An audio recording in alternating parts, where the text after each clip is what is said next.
Hello students, welcome back to our spoken English. இந்த கிளாஸ்ல Tamil present tense versus English present tense பார்க்க போறோம். ஏன் இப்படி ஒரு டாபிக் அப்படின்னா நமக்கு தமிழ் லாங்குவேஜ் தான் நல்லா தெரியும். அதுதான் நம்மளோட தாய்மொழி. அது என்ன பண்ணும் அப்படின்னா மற்ற எந்த லாங்குவேஜையும் கத்துக்க விடாம தடுக்கும். அதுலயும் குறிப்பா கிராமர் டோட்டலா டிஃபரெண்டா இருக்கிற லாங்குவேஜை கத்துக்கவே விடாது. அதுதான் ரொம்ப முக்கியம். ஆனா இந்த மலையாளம், கன்னடம், அதுக்கப்புறம் தெலுங்கு இதெல்லாம் இருக்கும் பாருங்க, அதெல்லாம் வந்து கிட்டத்தட்ட ஒரே மாதிரி இருக்குங்கிறனால நம்ம அதையெல்லாம் ஈஸியாக கற்றுக்கலாம். ஆனால் இங்கிலீஷ் லாங்குவேஜ் பார்த்தீங்கன்னா வேர்ட்ஸும் டிஃப்ரெண்ட் தான் தமிழுக்கு, கிராமரும் டோட்டலாக டிஃப்ரெண்ட். வேர்ட்ஸை கூட நம்ம ஈஸியாக கற்றுக்கலாம். ஆனால் கிராமரை வந்து நம்ம தமிழ் பிரைன் வந்து அக்செப்ட் பண்ணிக்காது. ஏன்னா தமிழ் கிராமர் வேற, இங்கிலீஷ் கிராமர் வேற. ஃபார் எக்ஸாம்பிள் வேர்ட்ஸை நம்ம ஏன் ஈஸியாக அக்செப்ட் பண்ணிக்கலாம் அப்படின்னா, நான் குமரன் தியேட்டரில் மூவி பார்த்துவிட்டு பஸ் ஸ்டாண்டிற்கு வந்து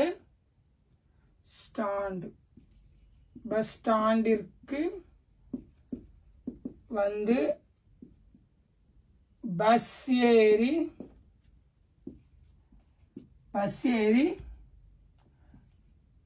ஏதோ ஒரு இடம் இங்கிலீஷ்ல வந்து ஏதோ ஒரு ஸ்டோர், இப்போ ஏதாவது ஒரு கார்த்தி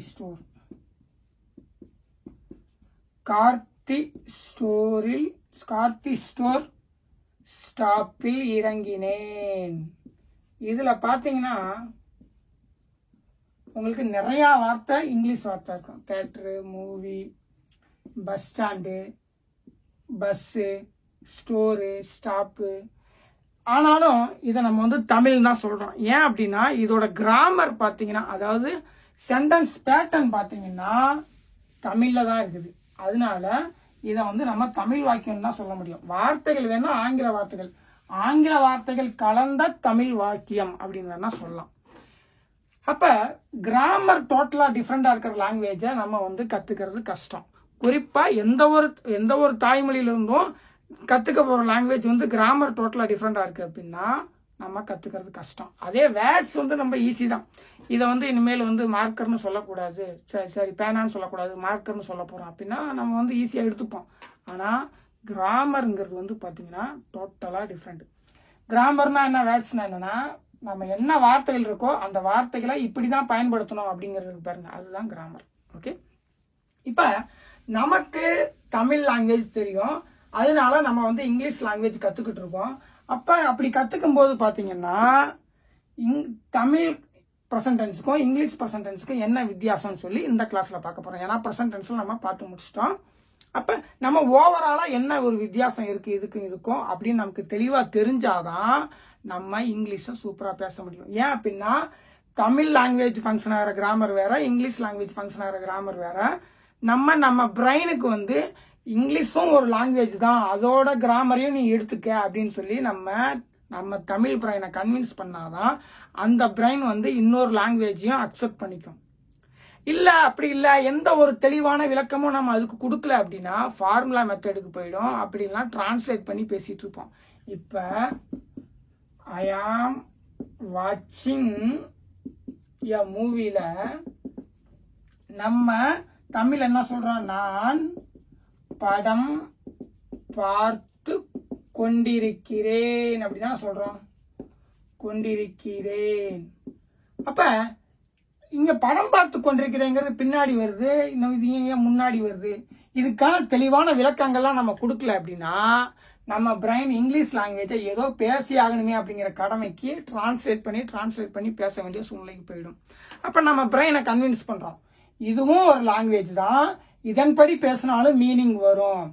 இப்ப நான் இந்த பேனாவை எடுக்கிறேன், இப்ப பேனா அப்படி இருக்கு, நான் இந்த பேனாவை எடுக்கிறேன்னு சொல்லும்போது இந்த சென்டென்ஸை நான் நம்புறேன், அதாவது இந்த வாக்கியத்தை நான் நம்புறேன், இதுக்கான மீனிங் இருக்கு. நான் அப்படின்னா என்ன குறிக்குது, இந்த பேனா அப்படிங்கும்போது இந்த பேனாவை குறிக்குது, எடுக்கிறேங்கிறது இந்த செயலை குறிக்குது அப்படின்னு சொல்லி நான் நம்புறேன். தமிழ் வந்து இந்த வாக்கியம் அமைஞ்சிருந்தாலும் இதுக்கு ஒரு மீனிங் இருக்கு, இந்த பேனான்னு சொல்லும்போது கண்டிப்பா இதை தான் குறிக்குது அப்படின்னு நான் தமிழ் லாங்குவேஜை முழுமையா நம்புறேன். ஆனா இங்கிலீஷை நம்புறேன்னு கேட்டா நம்ப மாட்டேன். ஏன்னா என்னோட பிரெயினில் தமிழ் லாங்குவேஜ் தான் நல்லா இருக்குங்கிறதுனால அது என்ன பண்ணும்னா மற்ற லாங்குவேஜை ஏற்றுக்காது. அப்படியே ஏற்றுக்கிட்டாலும் அது மாதிரியே கிராமர் இருக்கிற இன்னொரு லாங்குவேஜை வேணால் ஏற்றுக்கும். டோட்டலாக டிஃப்ரெண்டாக வேற கிராமர் இருக்கிற லாங்குவேஜை ஏற்றுக்காது. அப்போ நம்ம என்ன பண்ணோம்னா நம்ம பிரெயினை கன்வின்ஸ் பண்ணுறதுனா சும்மா ஃபார்முலா மெத்தடு போட்டு கன்வின்ஸ் பண்ணக்கூடாது. இதுவும் ஒரு லாங்குவேஜ் தான், அது இதன்படி ஃபங்க்ஷன் ஆகுது அப்படின்னு சொல்லி தெளிவான விளக்கங்களை நம்ம பிரெயினுக்கு கொடுக்குற பட்சத்தில் அது அந்த லாங்குவேஜையும் எடுத்துக்கும். ஒரு சின்ன குழந்தை எம்டி பிரெயினோட தான் பிறக்குது. ஆனால் அது எப்படி 2 லாங்குவேஜ் 3 லாங்குவேஜ் வந்து சின்ன வயசுல போய் கற்றுக்குது அப்படின்னா, சிலரோட அப்பா அம்மா வந்து பார்த்தீங்கன்னா அம்மா வேறு லாங்குவேஜ் பேசுகிறவங்க இருப்பாங்க, அப்பா வேறு லாங்குவேஜ் பேசுகிறவங்க இருப்பாங்க. ஆனால் அந்த குழந்தை 2 லாங்குவேஜையும் கற்றுக்கும். ஏன்னா சின்ன வயசுலேருந்தே அது கற்றுக்குது. சின்ன வயசுலேருந்து என்ன பண்ணுதுன்னா நம்ம பிரெயின் வந்து லாங்குவேஜ் அனலைஸ் பண்ணும். ஃபார் எக்ஸாம்பிள் உங்களுக்கு தெளிவாக சொல்லணும்னா, அவன் வருகிறான் அப்படின்னு நம்ம போடுவோம். அவன் வருகிறாள் அப்படின்னு போட மாட்டோம். ஏன் அப்படின்னா இங்க ஆண் வந்தா இங்கேயும் ஆண் தான் வரணும் அப்படின்னு சொல்லி நம்ம பிரெயினுக்கு தெளிவா தெரியும். ஆனா யாரும் இதெல்லாம் நமக்கு சொல்லி கொடுக்கல. நம்ம லாங்குவேஜை கத்துக்க சின்ன வயசுல இருந்து எம்டி பிரெயின்ல இருந்து கத்துக்கும் போது நம்ம லாங்குவேஜோட கிராமர் எப்படி ஃபங்க்ஷன் ஆகுதுன்னு சொல்லி தாய்மொழியோட கிராமரை நம்ம பிரெயின் அழகாக அனலைஸ் பண்ணி சூப்பரா எடுத்துக்கும். ஆனா இன்னொரு புதுசா ஒரு லாங்குவேஜ் அது வந்து எப்படின்னா ஒரு 10 வயசுக்குள்ள இருக்கிற பப்பம் தான் அது எத்தனை லாங்குவேஜ் கொடுத்தாலும் அத்தனை லாங்குவேஜையும் பிரெயின் வந்து ஈஸியாக அனலைஸ் பண்ணி கிராமர் அனலைஸ் பண்ணி சூப்பராக எடுத்துக்கும். ஆனால் நம்ம கொஞ்சம் வயசானதுக்கு அப்புறமா இல்லை ஒரு லாங்குவேஜை கற்று முடிச்சுட்டு அதுக்கப்புறம் இப்போ இன்னொரு லாங்குவேஜ் அதுவும் டோட்டலாக டிஃப்ரெண்டாக இருக்கிற லாங்குவேஜுக்கு வரும்போது குறிப்பாக அடல்ட் ஆகிட்டோம் அப்படின்னா அதுக்கப்புறம் நம்ம பிரெயின் இந்த வேலையை செய்யறதுலாம் நிறுத்திடும். டோட்டலாக அடுத்து கற்றுக்கிற லாங்குவேஜ்லாம் செகண்ட் லாங்குவேஜாக மாறிடும், இல்லைன்னா லேர்னிங் லாங்குவேஜாக மாறிடும். அப்போ அதையெல்லாம் நம்ம வந்து தாய்மொழி மாதிரி ஈஸியாக நம்ம பேச முடியாது. ஏன்னா பிரெயின் வந்து அந்த வேலையெல்லாம் செய்யாது. இங்கே எப்படி பார்த்தீங்கன்னா நமக்கு யாருமே சொல்லிக் கொடுக்கல. அதனால நம்ம ஏன் இது தப்புன்னு சொல்லி சொல்கிறோம், அவன் வருகிறாள் தப்புன்னு சொல்கிறோம். அவன் சொன்னால் ஆண் பால் தான் வரணும் அப்படின்னு ஏன் சொல்கிறோம் அப்படின்னா நமக்கு நம்ம பிரெயினில் இருக்கு அந்த மாதிரி கரெக்டாக லாங்குவேஜ் அனலைஸ் பண்ணுற கெப்பாசிட்டி இருக்குது. அது ஒரே ஒரு லாங்குவேஜுக்கு தான் பண்ணும். அப்படி இல்லை பட்சத்தில் ஒரு 10 வயசுக்குள்ள எத்தனை லாங்குவேஜ் கற்றுக்கிட்டாலும் அதுக்கு பண்ணும். கிராமத்தில் இருக்கவங்களுக்கு நம்ம நினைக்கலாம் கிராமத்தில் இருக்கவங்களாம் எப்படி இந்த மாதிரி கரெக்டாக பேசுகிறாங்க, கிராமத்தில் இருக்கவங்க நகரத்தில் இருக்கவங்களா ஸ்கூலுக்கு போகலைனாலும் எப்படி வந்து எல்லாரும் கரெக்டாக பேசுகிறாங்க, அவன் வருகிறான்னு பேசுகிறாங்க, அவன் வருகிறாள்னு ஏன் சொல்கிறது இல்லை. ஏன்னா லாங்குவேஜ் வந்து பார்த்தீங்கன்னா ஒரு எம்டி பிரெயினில் போய் சேரும்போது கரெக்டாக அந்த ஒரே ஒரு லாங்குவேஜ் வந்து கரெக்டாக அனலைஸ் ஆகி அதோட கிராமர்லாம் சூப்பராக நம்ம பிரெயின் எடுத்துக்கும். ஆனால் இன்னொரு லாங்குவேஜை கற்றுக்கும் போது குறிப்பாக அடல்ட் ஆனதுக்கப்புறம் கற்றுக்கும் போது அந்த வேலையை பிரெயின் செய்யாது. நம்ம தான் அதை செய்யறதுக்கு ட்ரெயின் பண்ணணும். ஓகே, அப்போ என்ன பண்ணணும்னா நம்ம தெரிஞ்ச ஒரு லாங்குவேஜ் அப்போ இன்னொரு லாங்குவேஜ் கற்றுக்குறோம். லேர்னிங் லாங்குவேஜ் வந்து இங்கிலீஷு. அப்போ அந்த லாங்குவேஜ் எப்படி ஃபங்க்ஷன் ஆகுது அப்படின்னு சொல்லி நம்ம பிரெயினுக்கு தெளிவாக சொல்லும்போது தான் அந்த லாங்குவேஜையும் நம்ம பிரெயின் இதுவும் ஒரு லாங்குவேஜ் தான், இதுக்கும் மீனிங் இருக்கு, இதன்படி போனாலும் சென்டென்ஸ் ஃபார்ம் பண்ண முடியும், பேச முடியும் அப்படிங்கிறத நம்ம பிரெயின் எடுத்துக்கும். ஓகே, அப்போ நம்ம தெளிவாக சொல்லி கொடுக்கணும். இல்லை வெறும் ஃபார்முலா மெத்தட் படி போட்டோம்னா நம்ம கோடி முறை பேசிட்டு இருந்தாலும் அந்த கோடியாவது முறையும் நம்ம வந்து ஃபார்முலா படி டிரான்ஸ்லேட் பண்ணி தான் பேசிட்டு இருப்போம். அது நல்லா இருக்காது. நம்ம புரிஞ்சு படிக்கணும். அப்போதான் நம்ம வந்து ஒரு லாங்குவேஜை ரொம்ப தமிழ் எப்படி ரொம்ப ஸ்பீடாகவும் ஈஸியாகவும் பேசுகிறோமோ நம்ம பேசும்போது ஸ்ட்ரெயின் பண்ணுறோமா கிடையாது, பட்டுன்னு பேசுகிறோம். அது மாதிரி ஏன்னா நமக்கு அந்த லாங்குவேஜோட கிராமர் சூப்பராக தெரியும். அப்போ அது மாதிரி நம்ம இங்கிலீஷ் லாங்குவேஜோட கிராமரையும் நம்ம பிரெயினுக்கு தெளிவாக எடுத்துகிட்டு போகணும். அப்போ தான் அந்த லாங்குவேஜையும் நம்ம எந்த ஒரு கஷ்டம் இல்லாமல் பேச முடியும். இல்லைன்னா ரொம்ப கஷ்டப்பட்டுக்கிட்டு ஸ்பீடாக பேசினாலும் ஃபார்முலா படி டிரான்ஸ்லேட் பண்ணி கஷ்டப்பட்டு பேசிகிட்டு இருப்போம்.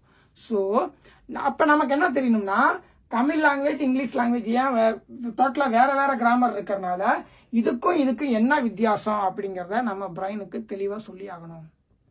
சொன்னால் மட்டும்தான் நம்ம அந்த பிரெயினை கன்வின்ஸ் பண்ணி அந்த லாங்குவேஜையும் நம்ம நேச்சுரலாக கற்றுக்க முடியும். ஓகே, இப்போ தமிழில் வந்து பார்த்தீங்கன்னா ப்ரெசன்ட் டென்ஸில் வந்து நம்ம ஏற்கனவே சொல்லியிருக்கேன். இது வந்து ப்ரெசன்ட் அப்படின்னா இது வந்து ஃபியூச்சர், இது வந்து பாஸ்ட். இதில் வந்து பார்த்தீங்கன்னா இந்த பக்கம் போகும், இங்கே இருக்கும், இப்படி போகும், பர்டிகுலர் பாயிண்ட்டை சொல்லும். அப்படின்னு சொல்லும்போது பார்த்தீங்கன்னா என்ன ஆகுது, 4 அஸ்பெக்ட்ஸ் கிரியேட் ஆகுது. ஒரே ப்ரெசன்ட் டென்ஸ்லேயே 4 அஸ்பெக்ட்ஸ் கிரியேட் ஆகுது. அந்த என்ன அப்படின்னு சொல்லி நம்ம ஏற்கனவே பார்த்துருக்கோம். அது என்ன அப்படின்னா சிம்பிள், அது என்னது? சிம்பிள் கண்டினியூஸ் பெர்ஃபெக்ட் கண்டினியூஸ் அப்படின்னு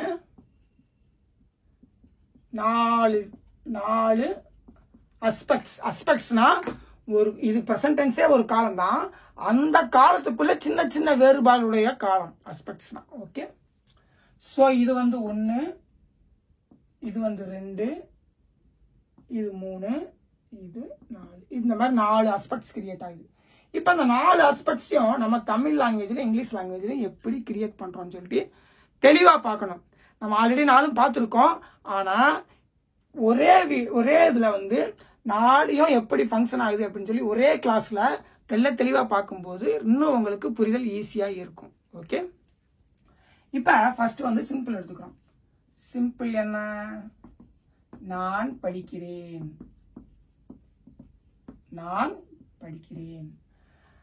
இது ஒரு சிம்பிள் ப்ரெசன்ட் டென்ஸோட ஒரு எக்ஸாம்பிள் தமிழ்ல. இப்போ இங்கிலீஷ்ல இதை எப்படி ஃபார்ம் பண்றாங்க அப்படின்னா, அவங்க என்ன பண்றாங்க அப்படின்னா, நான் ஏற்கனவே சொல்லியிருக்கேன், அவங்க வந்து ஒரு 4 வெர்பு ஃபார்ம்ஸ் தான் வச்சிருக்காங்க. ஒரே செயல் தான், ஆனா அதுக்கு 4 விதமான வடிவங்கள் வச்சிருக்காங்க.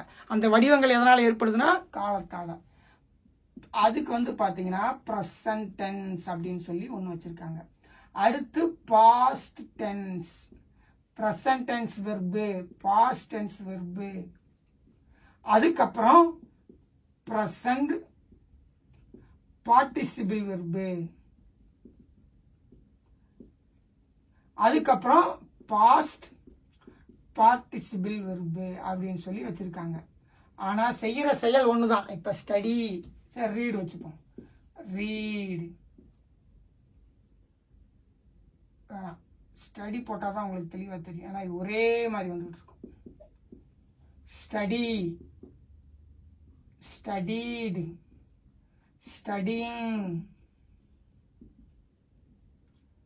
ஸ்டடீடு. அதாவது ஸ்டடி அப்படிங்கிற ஒரே செயலுக்கு வெர்பு ஃபார்ம்ஸ் எவ்வளவு வச்சிருக்காங்க அப்படின்னா 4 வச்சிருக்காங்க. இவங்க இங்கிலீஷ் லாங்குவேஜ் இந்த மாதிரி தான் அவங்க ஃபங்க்ஷன் பண்றாங்க கிராமரை உருவாக்குறதுக்கு. ஓகே, ஸோ இதை வந்து நம்ம தெளிவா தெரிஞ்சுக்கணும். இதுல பாத்தீங்கன்னா 2 இது இருக்கு. ஒரு செயல்னாவே ஆக்ஷன் இருக்கு, பிளஸ் வந்து டைம் இருக்கு. இந்த ஆக்ஷன் எப்ப நடைபெறும்? ஆக்ஷன் இருக்கா? இருக்கு, படிக்கிறேங்கிற. டைம் என்ன? பிரசன்ட்.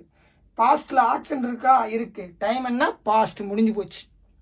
பிரசன்ட் பார்ட்டிசிபிள் வெர்ப்ல ஆக்ஷன் இருக்கா? இருக்கு. டைம் என்ன? கிடையாது. ஆக்ஷன் ஆக்டிவா இருக்கு, அதாவது எல்லாத்துலயுமே ஆக்ஷன் இருக்கு. ஒரு ஆக்ஷன் இருந்தா தான் வெர்பு. அதே நேரத்துல ஆக்ஷன் எப்படி இருக்கு? இது வந்து பிரசன்ட் டென்ஸ்ல இருக்குது, அதாவது நிகழ்காலத்துல இருக்குது. இந்த ஆக்ஷன் முடிஞ்சு போச்சு. இந்த ஆக்ஷன் வந்து பாத்தீங்கன்னா முடிஞ்சு போச்சு, ஆனால் அது காலம் இருக்கு, முடிஞ்சு போன காலம், பாஸ்ட் டென்ஸ்.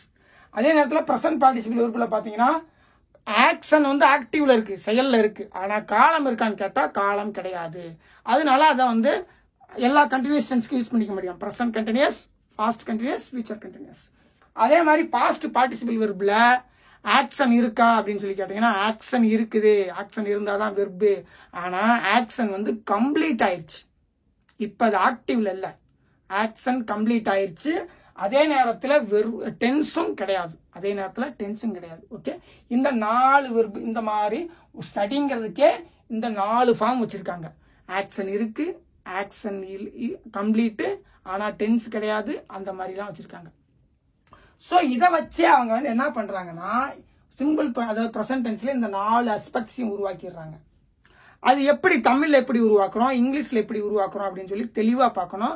என்னென்ன வித்தியாசங்கள் இருக்குன்னு சொல்லி நம்ம தெளிவா புரிஞ்சுக்கணும். இந்த வீடியோ ரொம்ப ரொம்ப முக்கியமான வீடியோ. இந்த கிளாஸ் ரொம்ப ரொம்ப முக்கியமான கிளாஸ். நம்ம இதை தனித்தனியா பார்த்துருந்துருக்கலாம், ஆனா நம்ம மொத்தமா வச்சு பார்க்கும்போது தான் இதுல இந்தந்த விஷயங்களை இப்படி பண்றாங்களா அப்படின்னு சொல்லி தெளிவான புரிதல் ஏற்படும். அந்த புரிதலை நம்ம பிரெயினுக்கு கொண்டு போகணும். ஓகே, இப்ப நான் படிக்கிறேன் அப்படிங்கறது ரொம்ப பெரிய ஒண்ணும் கிடையாது. இது வந்து சிங்கிள் ஆக்ஷன். நம்ம எப்பயுமே நல்லா நோட் பண்ணிக்கணும். அஸ்பெக்ட்ஸ்னா என்ன அப்படின்னா எத்தனை ஆக்ஷனை கம்பைன் பண்றோங்கிறது ரொம்ப முக்கியம். இது வந்து சிங்கிள் ஆக்ஷன். அதோட காலம் என்ன? நிகழ்காலம். அவ்வளவுதான். தமிழ் இங்கிலீஷ்லயும் அதே தான், ஒரே ஒரு சிங்கிள் ஆக்ஷன். ஐ ஸ்டடி, நான் படிக்கிறேன், அவ்வளவுதான். ஒரே ஒரு சிங்கிள் ஆக்ஷன் இது. ஓகே. அதுக்கப்புறம் கண்டினியூஸ் டென்ஸ். இதுல ரொம்ப பெரிய வித்தியாசம் கிடையாது, ரொம்ப பெரிய எதுவுமே கிடையாது. இதுல ஜஸ்ட் ஒரு சிங்கிள் ஆக்ஷன். காலம் மட்டும் என்ன? ப்ரெசன்ட் டென்ஸ்னா ப்ரெசன்ட் டென்ஸ், பாஸ்ட் டென்ஸ்னா பாஸ்ட் டென்ஸ், ஃபியூச்சர் டென்ஸ்னா ஐ வில் ஸ்டடி. அது வந்து ஃபியூச்சர் டென்ஸை பற்றி பார்க்கும்போது நான் சொல்கிறேன் எப்படின்னு. இப்போ அடுத்து பார்த்தீங்கன்னா கண்டினியூஸ் டென்ஸ் எப்படி ஃபார்ம் ஆகுது? சிம்பிளில் வந்து ரொம்ப பெரிய வித்தியாசம் கிடையாது, ஒரே ஒன்று தான். அதனால அது ஒன்றும் பிரச்சனை கிடையாது. ஆனால் கண்டினியூஸ் டென்ஸ்லேருந்து தான் நமக்கு ஸ்லைட்டாக தலைவலிகள் ஆரம்பிக்கும். கண்டினியூஸ் டென்ஸ் நம்ம எப்படி ஃபார்ம் பண்ணுறோம் அப்படின்னா, கண்டினியூஸ் எப்படி ஃபார்ம் பண்ணுறோம்? நான் படித்து கொண்டிருக்கிறேன். நம்ம என்ன பண்றோம் அப்படின்னா, இந்த கொண்டிருக்கிறேன் அப்படின்னு சொல்லி அந்த கொண்டிருக் அப்படிங்கறதா வந்து கண்டினியூஸா ஃபார்ம், அதாவது செயலுக்கு நடந்துகிட்டே இருக்கு அப்படிங்கிறதுக்கான ஒரு அர்த்தத்தை கொடுக்கக்கூடியதா நம்ம வந்து கொண்டிருக்கிறேன் அப்படின்னு சொல்லி அந்த கொண்டிரு அப்படிங்கிறத வச்சிருக்கோம். ஆனா இங்கிலீஷ் அப்படி ஃபங்க்ஷன் ஆதான்னு கேட்டா கிடையவே கிடையாது. இங்க நீங்க தெளிவா ஒரு விஷயத்தை புரிஞ்சுக்கணும். ஏன் அப்படின்னா, இப்ப டேபிள் ஃபேன் இருக்கு, டேபிள் ஃபேன். நம்ம இதை வந்து ஃபேன்ல நிறைய ஃபேன் இருக்கு. செவுத்துல மாற்ற ஃபேன் இருக்கு, செவுத்துல வால்ல மாற்ற ஃபேன் இருக்கு, வால்ல இப்படி சைட்ல வால்ல மாட்டுறது, இப்ப சீலிங்ல மாற்ற ஃபேன் இருக்கு. ஓகே. அப்ப டேபிள்ல வச்சுக்கிற ஃபேன் இருக்கு, இந்த மாதிரிலாம் இருக்கு. அப்ப டேபிள் ஃபேன் நம்ம என்ன சொல்றோம்னா, டேபிள்ல வச்சுக்கிறதுனால அது டேபிள் ஃபேன் அப்படின்னு நம்ம சொல்றோம். ஸோ நம்ம டேபிள் அப்படிங்கிற ஒரு வார்த்தையும் சேர்த்து நம்ம டேபிள் ஃபேன் அடையாளப்படுத்துறோம். ஆனா நம்ம இதை வேற விதமாகவும் பண்ணலாம். நான் டேபிள் ஃபேன் அப்படின்னு சொல்லி நான் வந்து டேபிளை சொல்லல, இந்த மாதிரி டேபிள்ல வச்சுக்கிற ஃபேனுக்கு நான் ஒரு தனி ஒரு வார்த்தையை உருவாக்கிக்கிறேன், டேபிள்ங்கிற வார்த்தையை யூஸ் பண்ணல அப்படின்னும் நம்ம வந்து நவுன் ஒரு நேம் கிரியேட் பண்ண முடியும். எதுக்கு நம்ம டேபிளை தேவையில்லாம சொல்லிக்கிட்டு? இப்ப பேனா அப்படிங்கிறது என்னது? இதுதான். இந்த பேனா அப்படிங்கிற வார்த்தை எங்க வந்துச்சு? இதுக்கெல்லாம் காரணம்லாம் கிடையாது, இது பேனா, அவ்வளவுதான். அது மாதிரி ஆனா இதுக்கு பாத்தீங்கன்னா டேபிள்ல வைக்கிறதுனால டேபிள் ஃபேன் அப்படின்னு சொல்லி ஒரு காரணத்தோட சொல்றோம். ஆனா இந்த காரணமே எனக்கு வேணாம், டேபிள் ஃபேன்னாவே நான் அதுக்கு தனி ஒரு வார்த்தையை கிரியேட் பண்ணிக்கிறேன், அந்த வார்த்தையை சொல்லும் போது அது டேபிள் ஃபேனை தான் குறிக்கும் அப்படின்னு நம்ம வார்த்தைகள் கிரியேட் பண்ண முடியும். ஆனா நம்ம ஜென்ரலா என்ன பண்ணிக்கிறோம்? டேபிள் வைக்கிறதுனால டேபிள் ஃபேன், அதுக்குன்னு வந்து நம்ம தனியா வார்த்தை கிரியேட் பண்ணல, ஜஸ்ட் டேபிள் அடையாளப்படுத்தி அது வந்து டேபிள் ஃபேன் அப்படின்னு சொல்லிடுறோம். ஆனா தமிழ் பாத்தீங்கன்னா இந்த மாதிரி தனியா ஒரு வார்த்தையை அடையாளப்படுத்துது. கொண்டிரு அப்படிங்கறதா கண்டினியூஸ், அதாவது செயல் நடந்துகிட்டு இருக்குங்கிறத குறிக்கும் அப்படின்னு சொல்றாங்க. இங்கிலீஷ்ல என்ன பண்றாங்க அப்படின்னா, இங்க நீங்க நல்லா நோட் பண்ணிடும், இது வந்து ஒரு 2 ஆக்ஷன்ஸ், 2 ஆக்ஷன் இருக்கிற ஒரு டென்ஸ் அஸ்பெக்ட். ஓகே, டென்ஸ் அஸ்பெக்ட்னு சொல்லிக்கலாம். 2 படித்து அப்படிங்கிற ஒரு ஆக்ஷன் இருக்குது, இருக்கிறேன் அப்படிங்கிற ஒரு ஆக்ஷனும் இருக்குது, படிக்கிறேங்கிற ஒரு ஆக்ஷனும் இருக்குது, இருக்கிறேன் படித்து அப்படிங்கிற ஒரு ஆக்ஷன், அதாவது படிக்கிறேங்கிற அந்த செயல் செய்யறேன், அதையும் நான் தான் செய்யறேன், இருக்கிறேன் அப்படிங்கிற செயலையும் நான் தான் செய்யறேன். ஸோ இங்க 2 ஆக்ஷனை கம்பைன் பண்ணி இந்த டென்ஸ் உருவாக்கி இருக்கோம். நல்லா நோட் பண்ணிக்கங்க. ஏன்னா பொதுவா நம்ம என்ன நினைக்கிறோம் அப்படின்னா, படிச்சுக்கிட்டு இருக்கான்னு சொல்லும்போது அது ஒரு செயல் அப்படின்னு சொல்லி நம்ம நினைக்கிறோம். அது தப்பு. இதுக்குள்ள 2 ஆக்ஷன் இருக்கு, 2 வெர்பு இருக்கு, இங்க ஒரு வெர்பு இருக்கு, இங்க ஒரு வெர்பு இருக்கு. சோ 2 ஆக்ஷனை கம்பைன் பண்ண செயல் தான் படித்து கொண்டிருக்கிறேன். ஏன்னா நம்ம பொதுவா படிச்சுட்டு இருக்கிறத பார்த்து நம்ம என்ன நினைப்போம் அப்படின்னா, இதுக்கு ஒரு செயலை செய்யறான், அவ்வளவுதான், ஒரு செயலை செய்யறான்னு சொல்றோம். அவர் செய்யறது ஒரு செயல் தான். ஆனா நம்ம அதோட தன்மையை வந்து என்ன பண்றோம்னா, அவரு செயல் அந்த செயல தான் எக்ஸாக்டா இருக்கார் அப்படிங்கிறதுக்காக உருவாக்கப்படுறதான் பிரசன்ட் கண்டினியூஸ் டென்ஸ். அதாவது கண்டினியூஸ் டென்ஸ்னா என்னன்னா, அந்த செயல தான் சப்ஜெக்ட் இருக்கிறார் அப்படிங்கறதுக்காக உருவாக்குறோம். அப்ப அந்த செயலையும் சொல்ல வேண்டியது இருக்கு, சப்ஜெக்ட் வந்து அந்த செயல தான் இருக்கிறார், அப்ப அவரோட இருக்கிற அந்த தன்மையான அந்த இருக்கிறேங்கிற விருப்பையும் நம்ம சேர்த்துக்க வேண்டியது இருக்கு. சோ அப்ப இங்க 2 ஆக்ஷன் நம்ம சொல்றோம், ஒரு சப்ஜெக்டோட 2 செயல்களை சொல்றோம். அதை நம்ம பெருசா நோட் பண்ணிக்கிறதுல ஒரே ஒரு செயல் தான் அப்படின்னு சொல்லி நினைச்சுக்கிறோம், கிடையாது, 2 ஆக்ஷன். அப்ப இங்கிலீஷ்ல என்ன பண்றாங்க அப்படின்னா, அவங்க ஐ போட்டு அவங்களும், ஏன்னா சப்ஜெக்டா வந்து நம்ம நிலைப்படுத்தி ஆகணும், அந்த செயல்ல தான் இருக்கு அப்படிங்கிறதுக்கான டென்ஸ் தான் கண்டினியூஸ். ஜஸ்ட் செய்யறேன் அப்படிங்கறதான் வந்து சிம்பிள். ஆனா அந்த செயல்ல தான் இருக்கேன் அப்படின்னு சொல்லும் போது நான் இருக்கேன். ஏன்னா இங்கிலீஷ் வேர்ட் ஆர்டர் உங்களுக்கு தெரியும், நான் இருக்கேன்னு தான் வரும். ஐ ஸ்டடின்னு சொல்லி போடும்போது என்ன படிக்கிறீங்கன்னா ஆமாம் நான் இருக்கிறேங்கிறத படிக்கிறேன்னு மாறிடும். ஓகே, அப்போ இங்கிலீஷ் வேர்ட் ஆர்டர் உங்களுக்கு தெளிவாக தெரியணும்.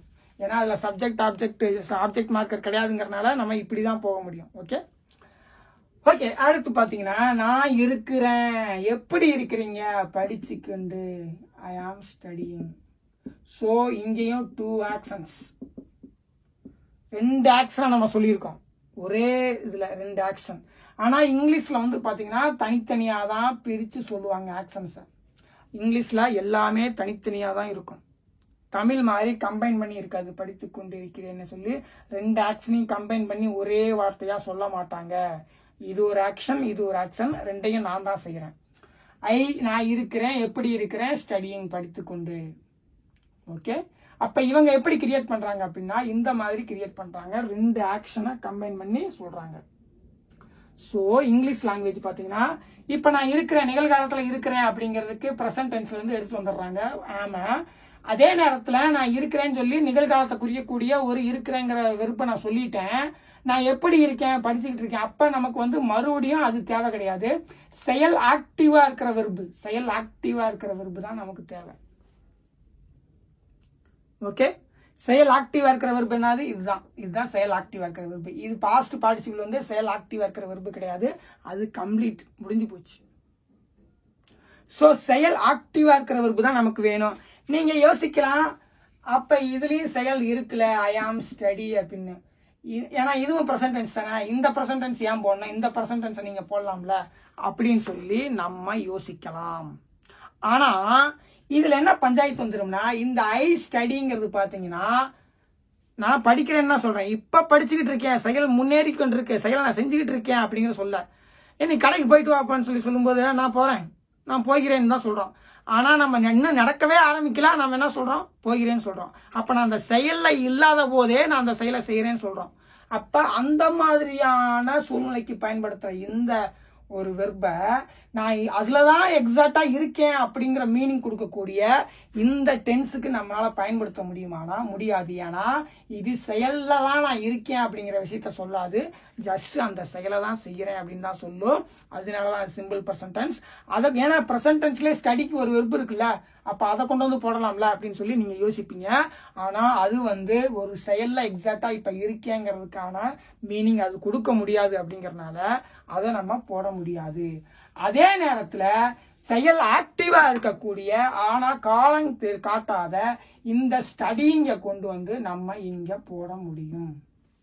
நான் இருக்கேன், எப்படி இருக்கேன்? இந்த செயல் ஆக்டிவாக இருக்கேன்.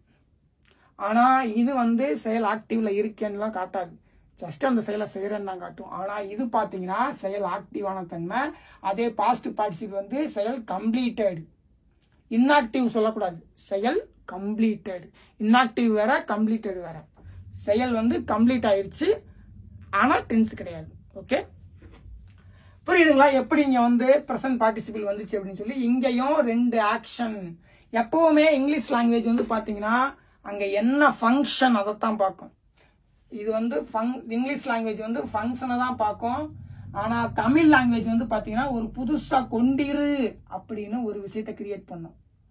ஸோ இவங்க வந்து ஒரு புது வார்த்தையவே உருவாக்குறாங்க. இவங்க ஜஸ்ட் ஏற்கனவே இருக்கிறதுல இப்போ இங்கே என்ன ரெண்டு செயல் செய்கிறீங்களா, அப்போ அந்த 2 செயலும் என்ன, ஒன்று இருக்கிறேன், இன்னொன்று வந்து அது படிக்கிறேன். அந்த செயல் ஆக்டிவான செயலா, அப்போ நான் அது இருக்கிறேங்கிறத சொல்லிட்டேன் நிகழ்காலத்தில். இதே இறந்த காலம்னா வாஸ் போட்டுருக்க போகிறேன், அவ்வளோதான். இருக்கிறேன் அப்படிங்கிற ஒரு செயலை நீங்கள் தான் செய்கிறீங்க, படிச்சுக்கிட்டு இருக்கேன் படிக்கிறது அப்படிங்கிற செயலையும் செய்கிறீங்க. ஓகே, ப்ரெசன்ட் கண்டினியூஸ் ஃபார்ம் ஆயிடுச்சு, அவ்வளோதான். இப்படி தான் இவங்க வந்து டென்ஸ் கிரியேட் பண்ணுறாங்க. இப்போ அடுத்து பார்த்தீங்கன்னா இன்னும் அடுத்த அதாவது ப்ரெசன்ட் கண்டினியூஸ் உங்களுக்கு எப்படி ஃபார்ம் ஆகுதுன்னு சொல்லி தெரிஞ்சிருச்சா? 2 ஆக்ஷன் இருக்கு, 2 ஆக்ஷன் என்ன, அவ்வளோதான்.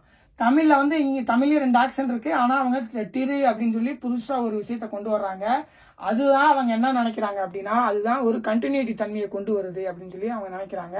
அதே நேரத்தில் இருக்கிறேன் அப்படிங்கிறது சொல்றாங்க. ஏன்னா ஒரு சப்ஜெக்டை அந்த செயலில் இருக்குன்னு சொல்லி நிலைப்படுத்தினாதான் அந்த செயலை ஆக்டிவாக செய்ய முடியும்.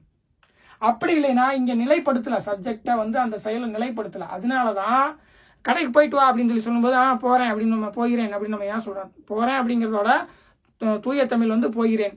ஆனால் நான் இன்னும் நடக்கவே ஆரம்பிக்கல. நான் வந்து உட்காந்து படிச்சுக்கிட்டு இருப்பேன், நான் போகிறேன் அப்படின்னு சொல்லும்போது அதோட மீனிங் என்ன அப்படின்னா போகிறேன்னு அர்த்தம். ஆனால் நான் அந்த செயலை இன்னும் செய்யவே இல்லை, ஆனால் நான் செஞ்ச மாதிரி சொல்கிறேன். ஏன் அப்படின்னா இந்த வெர்பு அந்த மாதிரி தான் சொல்லும், நான் செய்கிறேன்னு தான் சொல்லும். அப்போ செயல் ஆக்டிவாக இருக்கக்கூடிய ஐஎன்ஜி போடும்போது தான், ஐஎன்ஜி வெர்பானா ஜஸ்ட் செயல் ஆக்டிவில் இருக்குது அப்படிங்கிற அந்த வெர்பு போடும்போது தான் நான் இருக்கேன், அந்த செயலில் தான் இருக்கேன்னு சொல்லி மாறுது.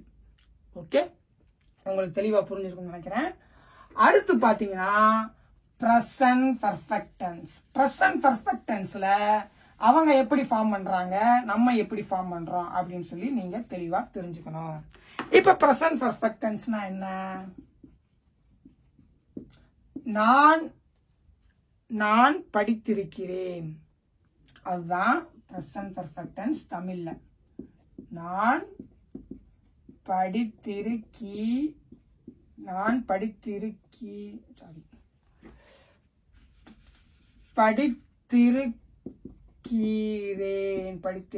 இதுதான் வந்து என்னது ப்ரெசன்ட் பர்ஃபெக்ட் டென்ஸ் தமிழ்ல. தமிழ்ல ப்ரெசன்ட் பர்ஃபெக்ட் டென்ஸ் எப்படி ஃபார்ம் ஆகுதுங்கிற தெளிவு இருந்தாதான் நமக்கு இங்கிலீஷ்ல எப்படி ஃபார்ம் ஆகுதுங்கிறது புரியும். ஸோ தமிழ்ல இப்ப அது எப்படி ஃபார்ம் பண்றாங்க அப்படின்னா படித்து பிளஸ் இருக்கிறேன். அதாவது படிச்சேங்கிற செயலை நான் ஏற்கனவே செஞ்சிருக்கேன், இந்த செயலை முடிச்சிட்டேன், அதுக்கப்புறம் ஆஃப்டர் அப்படிங்கிற உள்ள ஒரு மீனிங் இருக்குது, நல்லா நோட் பண்ணிக்கோங்க. ஆஃப்டர் படிச்சிருக்கேன் அப்புறம் இருக்கிறேன், அதுதான் படித்து இருக்கிறேன். படிச்சேன் ஆஃப்டர் அதுக்கப்புறம் இருக்கிறேன். ஸோ ஏன்னா இந்த செயல் பாஸ்ட்ல முடிஞ்சு போன செயல் தான், அந்த படித்தேன் அப்படிங்கிற செயல், அதை செஞ்சேன் அதுக்கப்புறம் இருக்கிறேன், அப்படிதான் தமிழ்ல ஃபார்ம் ஆகுது. தமிழ்ல எப்படி ஃபார்ம் ஆகுதுன்னா அந்த செயலை படித்தேன் முன்னாடி, அப்புறம் இருக்கிறேன், படித்து இருக்கிறேன். புரியுதுங்களா? தமிழ்ல எப்படி ஃபார்ம் ஆகுதுன்னு, செயலை செஞ்சு முடிச்சிட்டேன் அப்புறம் இருக்கிறேன். அப்போ ப்ரெசன்ட் டென்ஸ்ல இருக்கிறேன், நிகழ்காலத்தில் இருக்கிறேன், ஆனால் அந்த செயலையும் செஞ்சிருக்கேன் இறந்த காலத்தில். அதாவது இறந்த காலம் தான் நீங்கள் ரொம்ப நினச்சக்கூடாது. இந்த ப்ரெசன்ட் பர்ஃபெக்ட் டென்ஸ்ல இன்னொன்று சொல்கிறேன் பாருங்க, பாஸ்ட்டுக்கும் ப்ரெசன்ட் பர்ஃபெக்ட்டுக்கும் நீங்கள் கன்ஃபியூஸ் பண்ணிக்கக்கூடாது. அதாவது இப்போ நான் வந்து I went to Kodaikanal 10 days ago. இது என்னது? நான் கொடைக்கானல் 10 நாளுக்கு முன்னாடி சென்றேன். இது வந்து பாத்தீங்கன்னா பியூர் பாஸ்ட் டென்ஸ். ஏன் அப்படின்னா இது பிரசன்ட் டென்ஸ் கூட நிகழ்காலத்து கூட தொடர்பு படுத்தலாம் பேசல. நான் கொடைக்கானல் 10 நாளுக்கு முன்பு சென்றேன், அவ்வளவுதான். ஆனா நீங்க பாத்தீங்கன்னா இது 10 நாள் முன்னாடி தான். ஆனா இங்க பாத்தீங்கன்னா I have Khan, I have visited போட்டுப்போம். கானுக்கு பீனுக்கு நிறைய வித்தியாசம் இருக்கு, அதனால அப்புறம் சொல்லித்தரேன். I have visited Kodaikanal 1 year ago. இது வந்து பிரசன்ட் டென்ஸ். ஏன் அப்படின்னா 10 நாளுக்கு முன்னாடி நடந்த விஷயமே பாஸ்ட்னு சொல்றோம். அப்ப அதுக்கு 1 வருஷத்துக்கு முன்னாடி நடந்த விஷயம் அதை விட பாஸ்டா தானே இருக்கும் அப்படின்னு சொல்லி நீங்க நினைக்கலாம். ஆனா அது அப்படி கிடையாது. இங்க வந்து பாத்தீங்கன்னா நான் 10 நாளுக்கு முன்னாடி கொடைக்கானல் போனேன் அப்படின்னு சொல்லிட்டு ஒரு இறந்த கால செயலை சொல்றேன், அவ்வளவுதான். ஆனா இங்க நான் என்ன பண்றேன்னா நான் 1 வருடத்திற்கு முன்பு கொடைக்கானலை பார்த்திருக்கிறேன், விசிட் பண்ணியிருக்கேன், ஓகே அப்படின்னு நம்ம சொல்றோம்ல. அப்ப நான் அந்த 1 வருஷத்துக்கு முன்னாடியான செயலை கூட இப்ப கனெக்ட் பண்ணி பேசுறேன். பார்த்து இருக்கிறேன், நான் ஒரு வருடத்திற்கு முன்னாடியே கொடைக்கானலுக்கு சென்றிருக்கிறேன், பார்த்து விசிட், ஓகே விசிட் பண்ணியிருக்கேன் அப்படின்னு சொல்லி சொல்றோம்ல.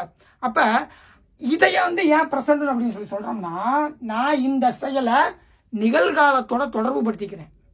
ஆனா இந்த செயலை 10 நாளுக்கு முன்னாடியே நடந்த செயலை நான் நிகழ்காலத்தோட தொடர்பு படுத்திக்கல. நான் 10 நாளுக்கு முன்னாடி கொடைக்கானல் போனேன். ஆனா இந்த 2வது சென்டென்ஸ்ல நான் 1 வருடத்திற்கு முன்பே கொடைக்கானல் விசிட் செய்திருக்கிறேன், அப்ப இருக்கிறேன் அப்படின்னு சொல்லி நிகழ்காலத்தோட நம்ம தொடர்பு படுத்துறோம் 1 வருஷத்துக்கு முன்னாடி நடந்த செயலை. அதுதான் ப்ரெசன்ட் பெர்ஃபெக்ட் டென்ஸ். பெர்ஃபெக்ட் டென்ஸ்னா நான் ஏற்கனவே நடந்து முடிஞ்ச செயலை இப்பயும் அது கூட தொடர்பு படுத்தி பேசுறேன். ஆனா பியூர் பாஸ்ட் டென்ஸ்னா இந்த தொடர்பே இருக்காது, ஜஸ்ட் நான் போனேன் அப்படின்னு மட்டும் சொல்றேன். ஓகே, ஸோ அந்த புரிதல் உங்களுக்கு இருக்கணும். அது வந்து நம்ம நினைச்ச கூடாது. அப்போ ஒரு கால அளவு இருக்குமா, ஒரு 10 நாளுக்கு முன்னாடி நடந்தது வந்து பாஸ்ட் டென்ஸு, அப்ப இல்ல ஒரு வருஷமா நடந்தது பாஸ்ட் டென்ஸு, 2 வருஷத்துக்கு முன்னாடி நடந்தது வந்து அதோட பாஸ்ட் டென்ஸ், அப்படிலாம் கிடையாது. நம்ம நிகழ்காலத்தோட ஒரு செயலை தொடர்பு படுத்திக்கிறோம் அப்படின்னா அது பர்ஃபெக்டா மாறிடும். அது இந்த பூமி ஆரம்பிச்சதுக்கு கூட இருக்கலாம், இல்ல அதுக்கு 10 வருஷத்துக்கு முன்னாடி கூட இருக்கலாம். இதே இன்னைக்கு காலையில நான் வந்து காலையில ஜஸ்ட் காலையில ஐ மெட் ஹிம், நான் காலையில பார்த்தேன். I met him in the morning, in the morning today. நான் வந்து காலையில அவனை பார்த்தேன் அப்படிங்கிறதுல சரி நல்லா எழுதுறேன். ஏன்னா I met him in the morning today அப்படின்னு சொல்லலாம். அப்படின்னா டுடே மார்னிங்னு சொல்லலாம். இப்ப நான் வந்து என்ன சொல்றேன் அப்படின்னா, இது ஜஸ்ட் காலையில நடந்துச்சு, அதே நான் பாஸ்ட் டென்ஸ்ல தான் சொல்றேன். அதே I have met him 2 days ago. நான் 2 நாளைக்கு முன்னாடி அவனை சந்திச்சிருக்கேன். இந்த சந்திச்சிருக்கேங்கிறத நான் இருக்கேன்னு சொல்லி நிகழ்காலத்தோட தொடர்பு படுத்திக்கிறேன். ஓகே, நான் 2 நாளைக்கு முன்னாடி அவனை நான் பார்த்துருக்கேன். பொதுவாக இதை வந்து பாஸ்ட் டென்ஸ்லாம் சொல்லுவோம், இருந்தாலும் இல்லை நான் 2 நாளைக்கு முன்னாடி அவனை பார்த்துருக்கேன், இங்கே தான் இருக்கான்னு எனக்கு தெரியுமே, அந்த மாதிரி பேசும்போது நம்ம இதை யூஸ் பண்ணுவோம். ஓகே, ஸோ இது வந்து கால அளவு கிடையாது. இது பாஸ்ட் டென்ஸ், இது பர்ஃபெக்ட் டென்ஸுங்கிறதுக்கு நம்ம செயலை தொடர்பு படுத்துறோமா படுத்தலையா, நிகழ்காலத்தோட தொடர்பு படுத்திக்கிறோமா படுத்தலையா, அவ்வளோதான். நேற்று நடந்தது கூட நம்ம வெறும் பியூர் பாஸ்ட் டென்ஸ்லேயே பேசலாம், 10 வருஷத்துக்கு முடிஞ்சதை கூட ப்ரெசன்ட் பர்ஃபெக்ட்ல பேசலாம். நம்ம நிகழ்காலத்தோட தொடர்பு படுத்திக்கிறோம் அப்படின்னா பர்ஃபெக்டா மாறிடும். தொடர்பு படுத்தலாம் அப்படின்னா அது வந்து பார்த்தீங்கன்னா ஜஸ்ட் பாஸ்ட் டென்ஸா மாறிடும். ஓகே, ஸோ இப்போ இதை எப்படி அவங்க வந்து இது பண்றாங்க அப்படின்னா, நான் ஏற்கனவே என்ன சொன்னேன், படித்து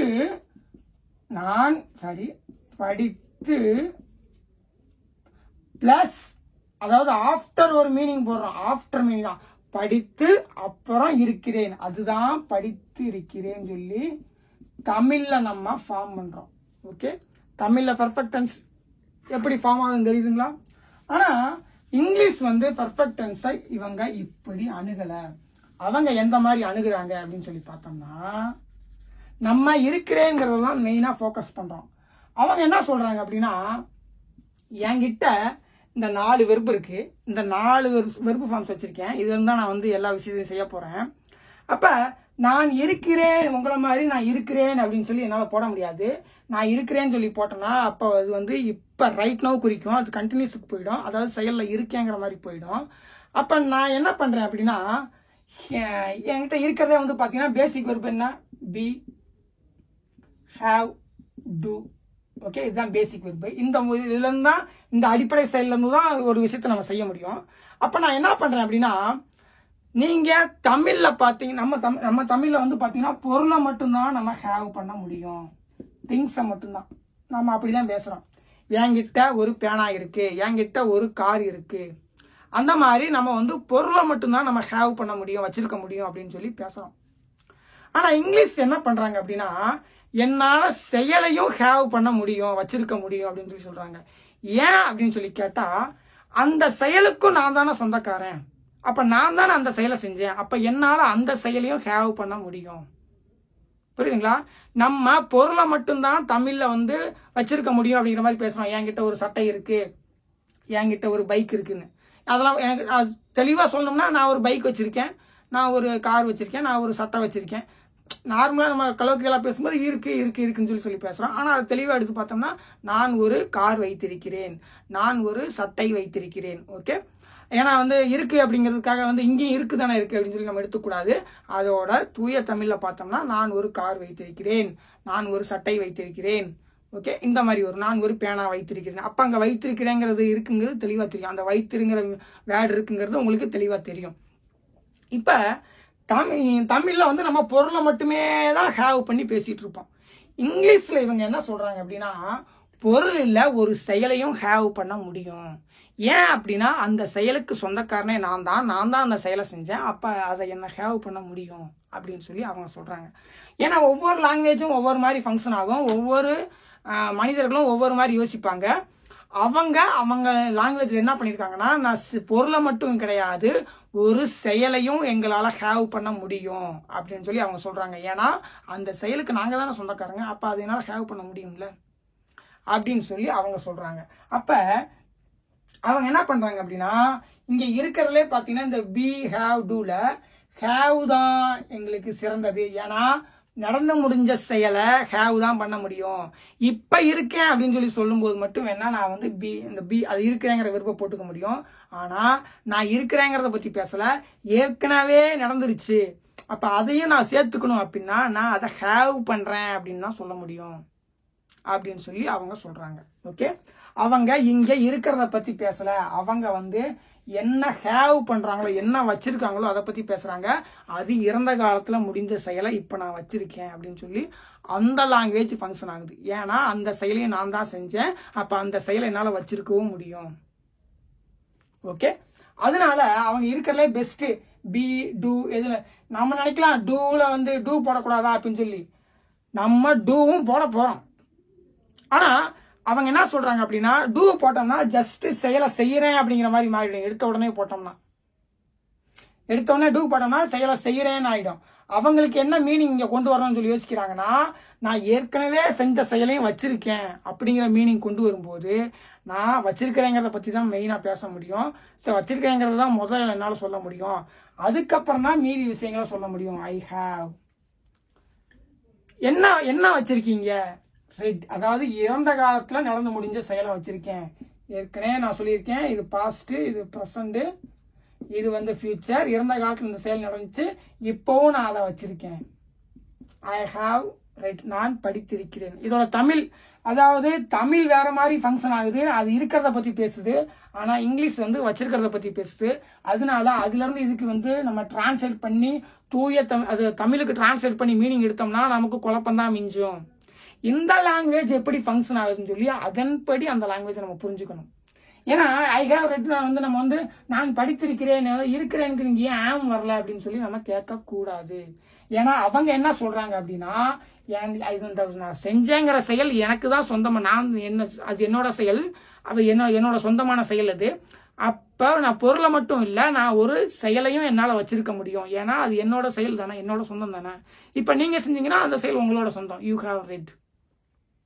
ஓகே, அப்ப அவங்க என்ன பண்றாங்க அப்படின்னா, அந்த கான்செப்ட் படி போய் அவங்க ஹேவ் போட்டுக்கிறாங்க. நம்ம வந்து என்ன பண்றோம் அப்படின்னா, நம்ம இருக்கிறேங்கிறத பத்தி பேசுறோம், அவங்க என்ன ஹேவ் பண்றாங்களோ அதை பத்தி பேசி அந்த டென்ஸ் கொண்டு வராங்க. நல்ல புரிதல் இருக்கணும். நம்ம இருக்கிறேங்கிறத பத்தி பேசுறோம், அவங்க என்ன வச்சிருக்கேங்கிறத பத்தி பேசுறாங்க இந்த டென்ஸ்ல. Okay, present perfect tense. இந்த டென்ஸ்ல வேணா ரெண்டு பேரும் என்ன எதுல இருக்கேன்னு சொல்லி பேசுறாங்க. இங்க நல்லா நோட் பண்ணி பாத்தீங்கன்னா, இருக்கேன், நம்ம என்ன எதுல இருக்கேன்னு தான் நம்ம வந்து எதுல இருக்கேன்னு சொல்லி சொன்னோம்னா அந்த செயல்ல இருக்கேங்கிற மீனிங் வந்துடும். அதனாலதான் அவங்க என்ன பண்றாங்க அப்படின்னா, நான் அந்த செயல்ல இல்ல, ஆனா ஏற்கனவே நடந்து முடிஞ்ச செயலையும் வச்சிருக்கேன், அது என்னோட சொந்தம் தான் அப்படின்னு சொல்லி அதுக்காக இவங்க ஹேவ் தான் யூஸ் பண்றாங்க. ஓகே, ஆனா நம்ம என்ன யூஸ் பண்றோம்னா, இருக்கேங்கிறத ஏன் யூஸ் பண்ணாலும் நமக்கு எந்த பிரச்சனையும் வரல அப்படின்னா, நான் படித்து அப்புறம் இருக்கேன் அப்படிங்கிற மீனிங்ல தான் இருக்குது இருக்கேன். ஏன்னா நம்ம வந்து அந்த செயல்ல இருக்கேங்கிற மாதிரி கண்டினியூஸ் டென்ஸ்ல பேசல. படித்து இருக்கேன், படித்து அப்புறம் அந்த இதுக்குள்ள ஆஃப்டர்ங்கிற ஒரு மீனிங் ஒளிஞ்சு கிடக்குது. நான் படித்து இருக்கேன். அதனாலதான் நம்ம இருக்கேன் அப்படிங்கிற ஒரு வார்த்தையை யூஸ் பண்ணாலும் இந்த டென்ஸ் வந்து பாத்தீங்கன்னா, இந்த பர்ஃபெக்ட் டென்ஸ் வந்து பாத்தீங்கன்னா படிச்சுக்கிட்டு இருக்கேங்கிற அந்த இடத்துக்கு போல, படித்து அப்புறம் இருக்கேன் அப்படிங்கிற மீனிங்னால இந்த செயல் தனி, இந்த செயல் தனி, இது முடிஞ்சதுக்கு அப்புறம் தான் இது நடக்குது அப்படிங்கிற மாதிரி தெளிவா நமக்கு புரியுது. அதாவது படித்துங்கிற செயல் முடிஞ்சதுக்கு அப்புறம் தான் இந்த இருக்கேங்கிற செயல் நடக்குதுன்னு தெளிவா ஏன் புரியுது அப்படின்னா, படித்து அப்படின்னு சொல்லி சொல்லும் போதே அங்க அந்த செயல் முடிஞ்சு அப்புறம் இருக்கேன், அதுதான் படித்து இருக்கேன். அதனாலதான் நமக்கு வந்து இந்த இருக்கேங்கிறது போட்டாலும் கன்ஃபியூஸ் வரல. ஆனா இங்க வந்து நம்ம இருக்கேங்கிற மாதிரி ஃபார்ம் பண்ணோம்னா அவங்க கிட்ட இருக்கிற அந்த இந்த தூ இருக்கு பாருங்க, இது வந்து செயல் முடிஞ்சு போன தன்மையை காட்டுது. ஆனா ஆம் ஓட்டோம்னா அது இருக்கேங்கிற தன்மையை காட்டும், அது எப்படி இருக்கீங்கன்னு சொல்லி போயிடும். அப்ப இங்க டென்ஸ் ஃபார்ம் பண்ண முடியாது இங்கிலீஷ்ல, அதாவது இவங்க கான்செப்ட் படி. அப்ப இவங்க என்ன பண்றாங்க அப்படின்னா, ஏன்னா இவங்க கிட்ட இந்த மாதிரி கொண்டிரு, படித்திரு இந்த மாதிரி ஒரு மீனிங்கை டிஃப்ரெண்டா கிரியேட் பண்ற வெர்ப்ஸ் கிடையாது. அவங்க கிட்ட 4 தான் இருக்குது. அதுக்கு ஸ்டாண்டர்ட் மீனிங் தான். அதை கொண்டு வந்து இந்த டென்ஸ்ல போடும்போது எப்படி ஃபங்க்ஷன் ஆகும் அப்படின்னு தான் அவங்களால செய்ய முடியும். ஓகே. ஆனா நமக்கு வந்து பாத்தீங்கன்னா படி அப்படிங்கிறது தான் ஜென்ரலான வெர்பு. அதை படித்து அப்படின்னு சொல்லி மாத்திக்கிறோம். அதை படித்து கொண்டிரு அப்படின்னு சொல்லி மாத்திக்கிறோம். படித்து கொண்டே அப்படின்னு சொல்லி நம்ம மாத்திக்கிறோம். அந்த அஸ்பெக்ட்ஸுக்கு தகுந்த மாதிரி இவங்கனால அஸ்பெக்ட்ஸுக்கு தகுந்த மாதிரி இந்த ஹேவை மாற்ற முடியாது. அங்க என்ன இருந்து எடுத்துட்டு வராங்களோ அதே தான் இங்கேயும் யூஸ் பண்ண முடியும். அங்க ஹேவ் தான், இங்கேயும் அதே HAV தான். ஆனா இங்க பாத்தீங்கன்னா படி அப்படிங்கறது தான் ஜெனரலான வெர்பு. அதை படித்து, படித்து கொண்டிரு, படித்து கொண்டே இந்த மாதிரி நம்ம மாத்திக்க முடியும். தமிழ் லாங்குவேஜ் அப்படி ஃபங்க்ஷன் ஆகுது. ஏன்னா நான் ஏற்கனவே சொல்லியிருக்கேன், டேபிள் ஃபேன் அப்படிங்கிறது ஏற்கனவே இருக்கிற வார்த்தையை வச்சு நம்ம அந்த டேபிள் ஃபேன் அடையாளப்படுத்தலாம். அப்படின்னா அதுக்கே ஒரு புது வார்த்தை கூட தனியாக கிரியேட் பண்ணி டேபிள் ஃபேன்னா இனிமேல் இதுதான் சொல்லணும் அப்படின்னு சொல்லி சொல்ல முடியும். அப்ப தமிழ் எப்படி ஃபங்க்ஷன் ஆகுதுன்னா, தனியா ஒரு படித்து, கொண்டே, திரு, டிரு இந்த மாதிரி வார்த்தைகளை உருவாக்கி அப்ப அது மூலமா அஸ்பெக்ட்ஸை கிரியேட் பண்ணுது. ஆனா இவங்க இங்க இருந்து என்ன எடுக்கிறாங்களோ அதே தான் இங்கேயே போட முடியும். இங்க லைட்டா இங்க மீனிங்கை சேஞ்ச் பண்ணி நான் அஸ்பெக்டை கிரியேட் பண்றேன் அப்படின்லாம் போட முடியாது. அதாவது ஒரு ஹேவ் இங்க வந்து ஒரு HAVE, ஒரு N, ஒரு ING இந்த மாதிரிலாம் போட முடியாது. இங்க இருந்து என்ன எடுக்கிறாங்களோ அதே தான் அங்கேயும் கொண்டு போய் போட முடியும். அப்படி போட்டு வர்ற மீனிங்கை தான் அவங்க வந்து டென்ஸ் ஃபார்ம் பண்ண முடியும். ஓகே. அதனால அவங்க என்ன பண்றாங்க அப்படின்னா, ஆம் இந்த இடத்துல அவங்களுக்கு போட முடியாது. அதே நேரத்தில் பாஸ்ட் செயலை என்னால் ஹேவ் பண்ண முடியும். ஏன்னா அந்த செயலை நான் தான் செஞ்சேன் அப்படிங்கறதுனால அவங்க வந்து ஹேவ் போடுறாங்க. ஓகே. ஹேவ் போட்டு நீங்க என்ன ஹேவ் பண்றீங்க, அப்ப நடந்து முடிஞ்ச செயல் தான் நம்ம ஹேவ் பண்ண முடியும். ஏற்கனவே நான் உங்களுக்கு சொல்லியிருக்கேன், ஐ ஹேவ் அ கார்ல நான் ஒரு கார் வச்சிருக்கேன்னு அர்த்தம். ஐ ஆம் பையிங் எ கார்னா தான் நான் காரை வாங்கிட்டு இருக்கேன்னு அர்த்தம். நான் வாங்கி அந்த செயலை வச்சிருக்கேன், அப்பதான் ஐ ஹேவ் அ கார்னு நம்ம சொல்ல முடியும். ஸோ நான் வச்சிருக்கிறேங்கிற செயல்னாவே ஏற்கனவே அந்த செயல் முடிஞ்சு போச்சு, அதனாலதான் இப்ப அதை நான் வச்சிருக்கேன்னு சொல்ல முடியும். ஓகே. அப்ப ஐ ஹேவ் அப்படின்னு சொல்லி சொல்லும்போது நான் வச்சிருக்கேன், என்ன வச்சிருக்கீங்கன்னா படிச்சேன் அப்படிங்கிற அந்த செயலை வச்சிருக்கேன். அப்ப தமிழ் அது தமிழ் மீனிங் எடுத்துக்கிட்டோம் அப்படின்னா இதோட டைரக்டா தமிழ் மீனிங் எடுத்துக்கூடாது. நான் வச்சிருக்கேன், படித்திருக்கேன் அப்படி எடுத்துக்கூடாது. அப்ப இதை நான் வச்சிருக்கேன், இது வந்து படித்திரு அப்படி நம்ம டிரான்ஸ்லேட் பண்ணோம்னா தப்பா போயிடும். அதோட ஃபங்க்ஷன் என்ன அப்படின்னு சொல்லி பார்த்துட்டு அதுக்கு தகுந்த மாதிரி நம்ம டிரான்ஸ்லேட் பண்ணிக்கணும். ஏன்னா தமிழும் இங்கிலீஷும் வேற வேற லாங்குவேஜஸ், வேற வேற கான்செப்ட்ஸ்ல ஃபங்க்ஷன் பண்ற லாங்குவேஜ். இதோட கான்செப்ட் என்ன, என்கிட்ட 4 இருக்கு, அந்த 4 வச்சே நான் வந்து இந்த மாதிரி மீனிங் கொண்டு வந்துட முடியும் அப்படின்னு தான் அவங்க பண்றாங்க.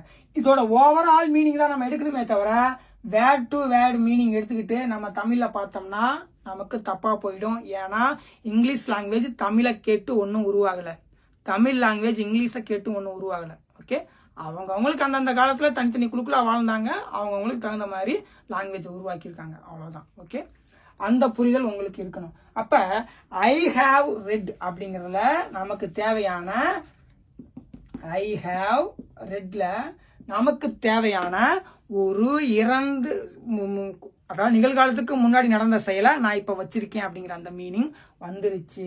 கான்செப்ட் தான் இவங்க பார்ப்பாங்க. கான்செப்ட் என்ன, இந்த சென்டென்ஸ் அதாவது இந்த டென்ஸுக்கான கான்செப்ட் என்ன, இறந்து முடிந்த செயலை இப்பயும் நான் வச்சிருக்கிறது தான் இந்த டென்ஸுக்கான கான்செப்ட்.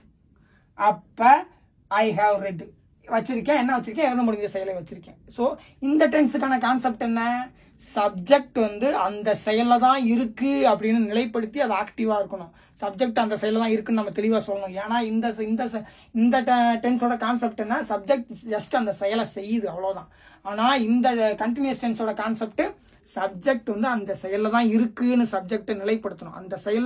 அந்த செயல்ல இருக்கு அப்படின்னு சொல்லி சப்ஜெக்டை அதுல கரெக்டா அந்த ஆக்ஷன்ல நிலைப்படுத்துறதுக்கு தான் இந்த டென்ஸோட கான்செப்ட். இந்த டென்ஸோட கான்செப்ட் என்ன, செயல் ஏற்கனவே முடிஞ்சு போச்சு, அந்த செயலை இப்ப நான் வச்சிருக்கேன். அதே மாதிரி செயல் ஏற்கனவே முடிஞ்சிருச்சு, அப்புறம் நான் இருக்கேன். படித்து இருக்கேங்கிற செயல் முடிஞ்சு போச்சு, அதுக்கப்புறம் நான் இருக்கேன். இங்க என்ன, செயல் ஏற்கனவே முடிஞ்சு போச்சு, அதை நான் வச்சிருக்கேன். இது கிட்டத்தட்ட ரெண்டும் ஒரே மீனிங் தான். ஆனா அதாவது படித்து அப்புறம் இருக்கேங்கிறதும் நான் படிச்சதை வச்சிருக்கேங்கிறதும் கிட்டத்தட்ட ரெண்டும் ஒரே மீனிங் தான். ஆனா இதுக்குள்ள சட்டிலா டிஃப்ரெண்ட் இருக்கும். ஏன்னா படித்து அப்புறம் இருக்கேன் அப்படிங்கிறத சொல்லும் போது பாத்தீங்கன்னா நம்ம வந்து அதை வச்சிருக்கணும் அப்படிங்கிறத பத்தி நம்ம சொல்லல. ஆனால் நம்ம மீனிங் அப்படி எடுத்துக்கிறோம், நான் படிச்சிருக்கேன், அதில் கேள்வி கேட்டால் எனக்கு தெரியும் அப்படின்னு. ஆனால் இங்கே வந்து இன்னும் எக்ஸாக்டாக தெளிவாக சொல்லுது. இங்கிலீஷ் வந்து பார்த்தீங்கன்னா ரொம்ப எக்ஸாக்டாக தெளிவாக சொல்லுது, நான் அந்த செயல் செஞ்ச தன்மையை வச்சிருக்கேன் அப்படின்னு, ஐ ஹாவ்னு சொல்லுது. ஆனால் இங்கே நான் படித்து அப்புறம் இருக்கேன், அதான் படித்திருக்கேன். அது நம்ம படித்து அப்புறம் இருக்கோம் அப்படின்னு சொல்லும்போது, ஓ படிச்சிருக்கிறாரு அப்புறம் இருக்காருன்னா அவருக்கு அதை பற்றி தெரியும் அப்படின்னு சொல்லி நம்ம தமிழில் மீனிங் எடுத்துக்கிறோம். ஓகே, ஸோ இதுவும் வந்து பார்த்தீங்கன்னா பார்க்க இது இருக்கிறேங்கிறத பற்றி பேசுது, இது ஹேவை பற்றி பேசுது. ஓகே, இது பியை பற்றி பேசுது, அதாவது பீயிங்கை பற்றி பேசுது, ஹேவை பற்றி பேசுது. ஆனாலும் இது என்ன சொல்லுதுன்னா படிச்சு அப்புறம் இருக்கேன் அப்படிங்கறதுனால, ஓ அவர் படிச்சிருக்கிறாரு அப்புறம் இருக்கிறாரு, அப்ப அதை பத்தி கேள்வி கேட்டா அவருக்கு தெரியும். அதே நேரத்துல இங்க அவர் படிச்சேன் அப்படிங்கிற அந்த செயலை வச்சிருக்காரு, அப்ப அதை பத்தி கேள்வி கேட்டா அவருக்கு தெரியும். ஸோ 2 லாங்குவேஜும் கிட்டத்தட்ட ஒரே மீனிங்க 2 டிஃப்ரெண்ட் வேல கொண்டு வருது. புரியுதுங்களா? ஸோ இதெல்லாம் நமக்கு வந்து தெளிவா புரியணும். இந்த புரிதல் இருந்தாதான் நம்ம லாங்குவேஜை தெளிவா பேச முடியும். 2ம் செய்யற வேலை ஒண்ணுதான், ஆனா அதோட கான்செப்ட் 2ம் ஒண்ணுதான். 2ம் செயல் முடிஞ்சு போச்சு, அந்த தன்மை இப்பயும் வச்சிருக்கேன் அப்படிங்கறத பத்தி பேசணும். ஆனா ஃபங்க்ஷன் பண்ற மெத்தடு பாத்தீங்கன்னா டோட்டலா டிஃப்ரெண்ட். இது அது வச்சிருக்கிறத பத்தி பேசுது, முடிஞ்சு போன செயலை வச்சிருக்கேன் அப்படின்னு சொல்லி பேசுது. இது அந்த செயலை முடிச்சிட்டு அப்புறம் இருக்கேன் அப்படிங்கறத பத்தி பேசுது தமிழ்.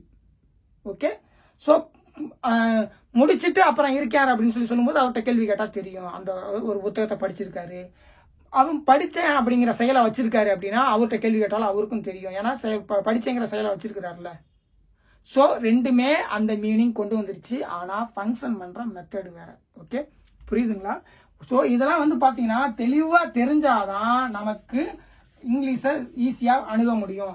ஏன் நான் வந்து தமிழும் சொல்லி கொடுக்குறேன் அப்படின்னா, தமிழ் எப்படி ஃபங்க்ஷன் ஆகுதுன்னா, நம்ம பிரைன்ல தமிழ் லாங்குவேஜ் இருந்துகிட்டே இருக்கு, அது இங்கிலீஷ் லாங்குவேஜை கத்துக்க விடாம தடுத்துக்கிட்டே இருக்கும். ஏன் அப்படின்னா நமக்கு தெரிஞ்ச தமிழ் லாங்குவேஜ் மாதிரியே அந்த கிராமர் ஏன் இல்லை, அப்ப அது உண்மையில அது லாங்குவேஜ் தானா, அந்த மாதிரி தான் நம்ம பிரைன் யோசிச்சுக்கிட்டே இருக்கும். இதே நமக்கு தெரிஞ்ச அந்த தமிழ் லாங்குவேஜோட கிராமர் மாதிரியே இன்னொரு லாங்குவேஜ் இருக்கு அப்படின்னா சூப்பரா அதை உடனே ஏற்றுக்கும். ஏன்னா நம்ம ஆல்ரெடி அந்த விஷயத்த பார்த்து பழகிட்டோம். திடீர்னு ஒரு புது விஷயத்த பார்த்துட்டு எப்படி நீங்க வந்து செயலெல்லாம் ஹேவ் பண்ணுவீங்க, நாங்க திங்ஸை மட்டும்தான் ஹேவ் பண்ற மாதிரி பேசிக்கிட்டு இருக்கோம்.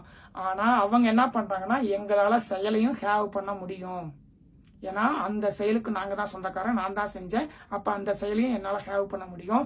பொருளை மட்டும்தான் ஹேவ் பண்ண முடியுங்கிறது கிடையாது. நான் ஒரு வீடு வைத்திருக்கிறேன், இந்த மாதிரி பொருளை மட்டும்தான் ஹேவ் பண்ணுங்கிறது கிடையாது, செயலையும் ஹேவ் பண்ண முடியும் அப்படின்னு சொல்லி அந்த மெத்தட்ல ஃபங்க்ஷன் ஆகிற லாங்குவேஜ் வந்து பாத்தீங்கன்னா இங்கிலீஷ். ஓகே, ஆனா இதுல எத்தனை ஆக்ஷன் இருக்கு? 2 ஆக்ஷன் இருக்கு. எப்பயுமே அஸ்பெக்ட்ஸ்னாவே 2 எத்தனை ஆக்ஷன் கம்பைன் பண்றோம்னு சொல்லி பார்க்கணும். ஏன்னா இருக்கிறேன் அந்த செயலே தான் இருக்கேன் அப்படிங்கிறப்ப நம்ம 2 செயலை சொல்ல வேண்டியது இருக்கு. இருக்கிறேங்கிற செயலையும் படிச்சுட்டு இருக்கிறேங்கிற செயலையும். அதே மாதிரி நான் வந்து வச்சிருக்கேன் ஆனா நடந்து முடிஞ்ச செயல் அப்படிங்கிறப்ப இங்கேயும் 2 ஆக்ஷனை கம்பைன் பண்ண வேண்டியது இருக்கு. 2 ஆக்ஷனை நம்ம சொல்றோம். நம்ம என்ன நினைச்சுக்கலாம், நான் படிச்சிருக்கேன்னு சொல்லி சொல்லும்போது ஜென்ரலா ஒரு ஆக்ஷனை பத்தி பேசுறோம் அப்படின்னு நம்ம நினைச்சுக்கிறோம். கிடையாது, படிச்சு அந்த செயல் பிளஸ் இருக்கேன் 2 ஆக்ஷன் இங்க இருக்குது. ஸோ நம்ம வந்து பாத்தீங்கன்னா இந்த மாதிரியான தெளிவான புரிதலோட தான் லாங்குவேஜ் அணுகணும். அடுத்து பாத்தீங்கன்னா என்னது? Perfect continuous.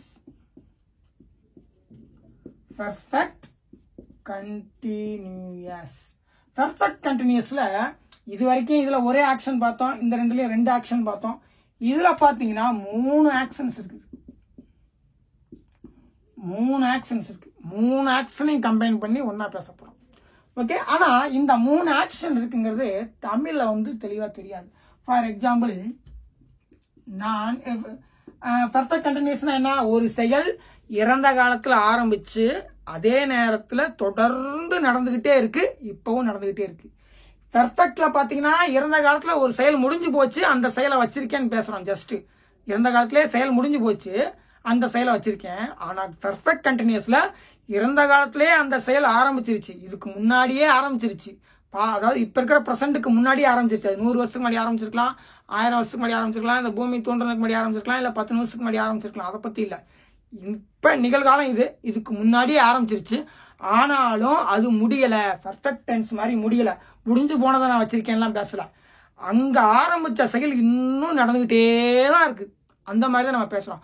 காலையில் 6 மணிக்கு நான் படிக்க ஆரம்பித்தேன், இப்போ மணி 12, இப்பயும் படிச்சுக்கிட்டு இருக்கேன். அப்போ நான் காலை 6 மணி முதல் படித்து கொண்டே இருக்கிறேன் அப்படின்னு சொல்லும்போது 6 மணிக்கு ஆரம்பித்தேன், 7 மணிக்கும் படிக்கிறேன், 8 மணிக்கும் படிக்கிறேன், 9 மணிக்கும் படிக்கிறேன், 10 மணிக்கும் படிக்கிறேன், 11 மணிக்கும் படிக்கிறேன், 12 மணி இப்பயும் படிச்சுக்கிட்டு இருக்கேன். ஸோ அங்கே இருக்கிற எல்லாத்தையும் நான் இடையில நான் நிறுத்தலை, செயலை கண்டினியூஸாக செஞ்சுக்கிட்டே இருக்கேன் அப்படின்னு தான் சொல்கிறேன்.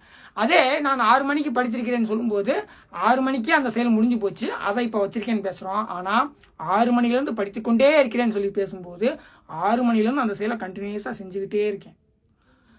ஸோ இப்போ அது மாதிரி நம்ம என்ன பேசுகிறோம், நான் படித்து கொண்டே இருக்கிறேன் அப்படின்னு சொல்லி நம்ம தமிழ்ல பேசுறோம். நான் படித்துக்கொண்டே இருக்கிறேன் அப்படின்னு சொல்லி தமிழ்ல பேசுறோம். இதுல நான் 3 ஆக்ஷன் இருக்கு அப்படின்னு சொல்லி சொன்னேன். ஆனா இந்த 3 ஆக்ஷன் பாத்தீங்கன்னா தமிழ்ல தெளிவா தெரியாது. சரி, 3 ஆக்ஷன் இருக்கு அப்படின்னு சொல்லி சொன்னா என்ன 3 ஆக்ஷன்?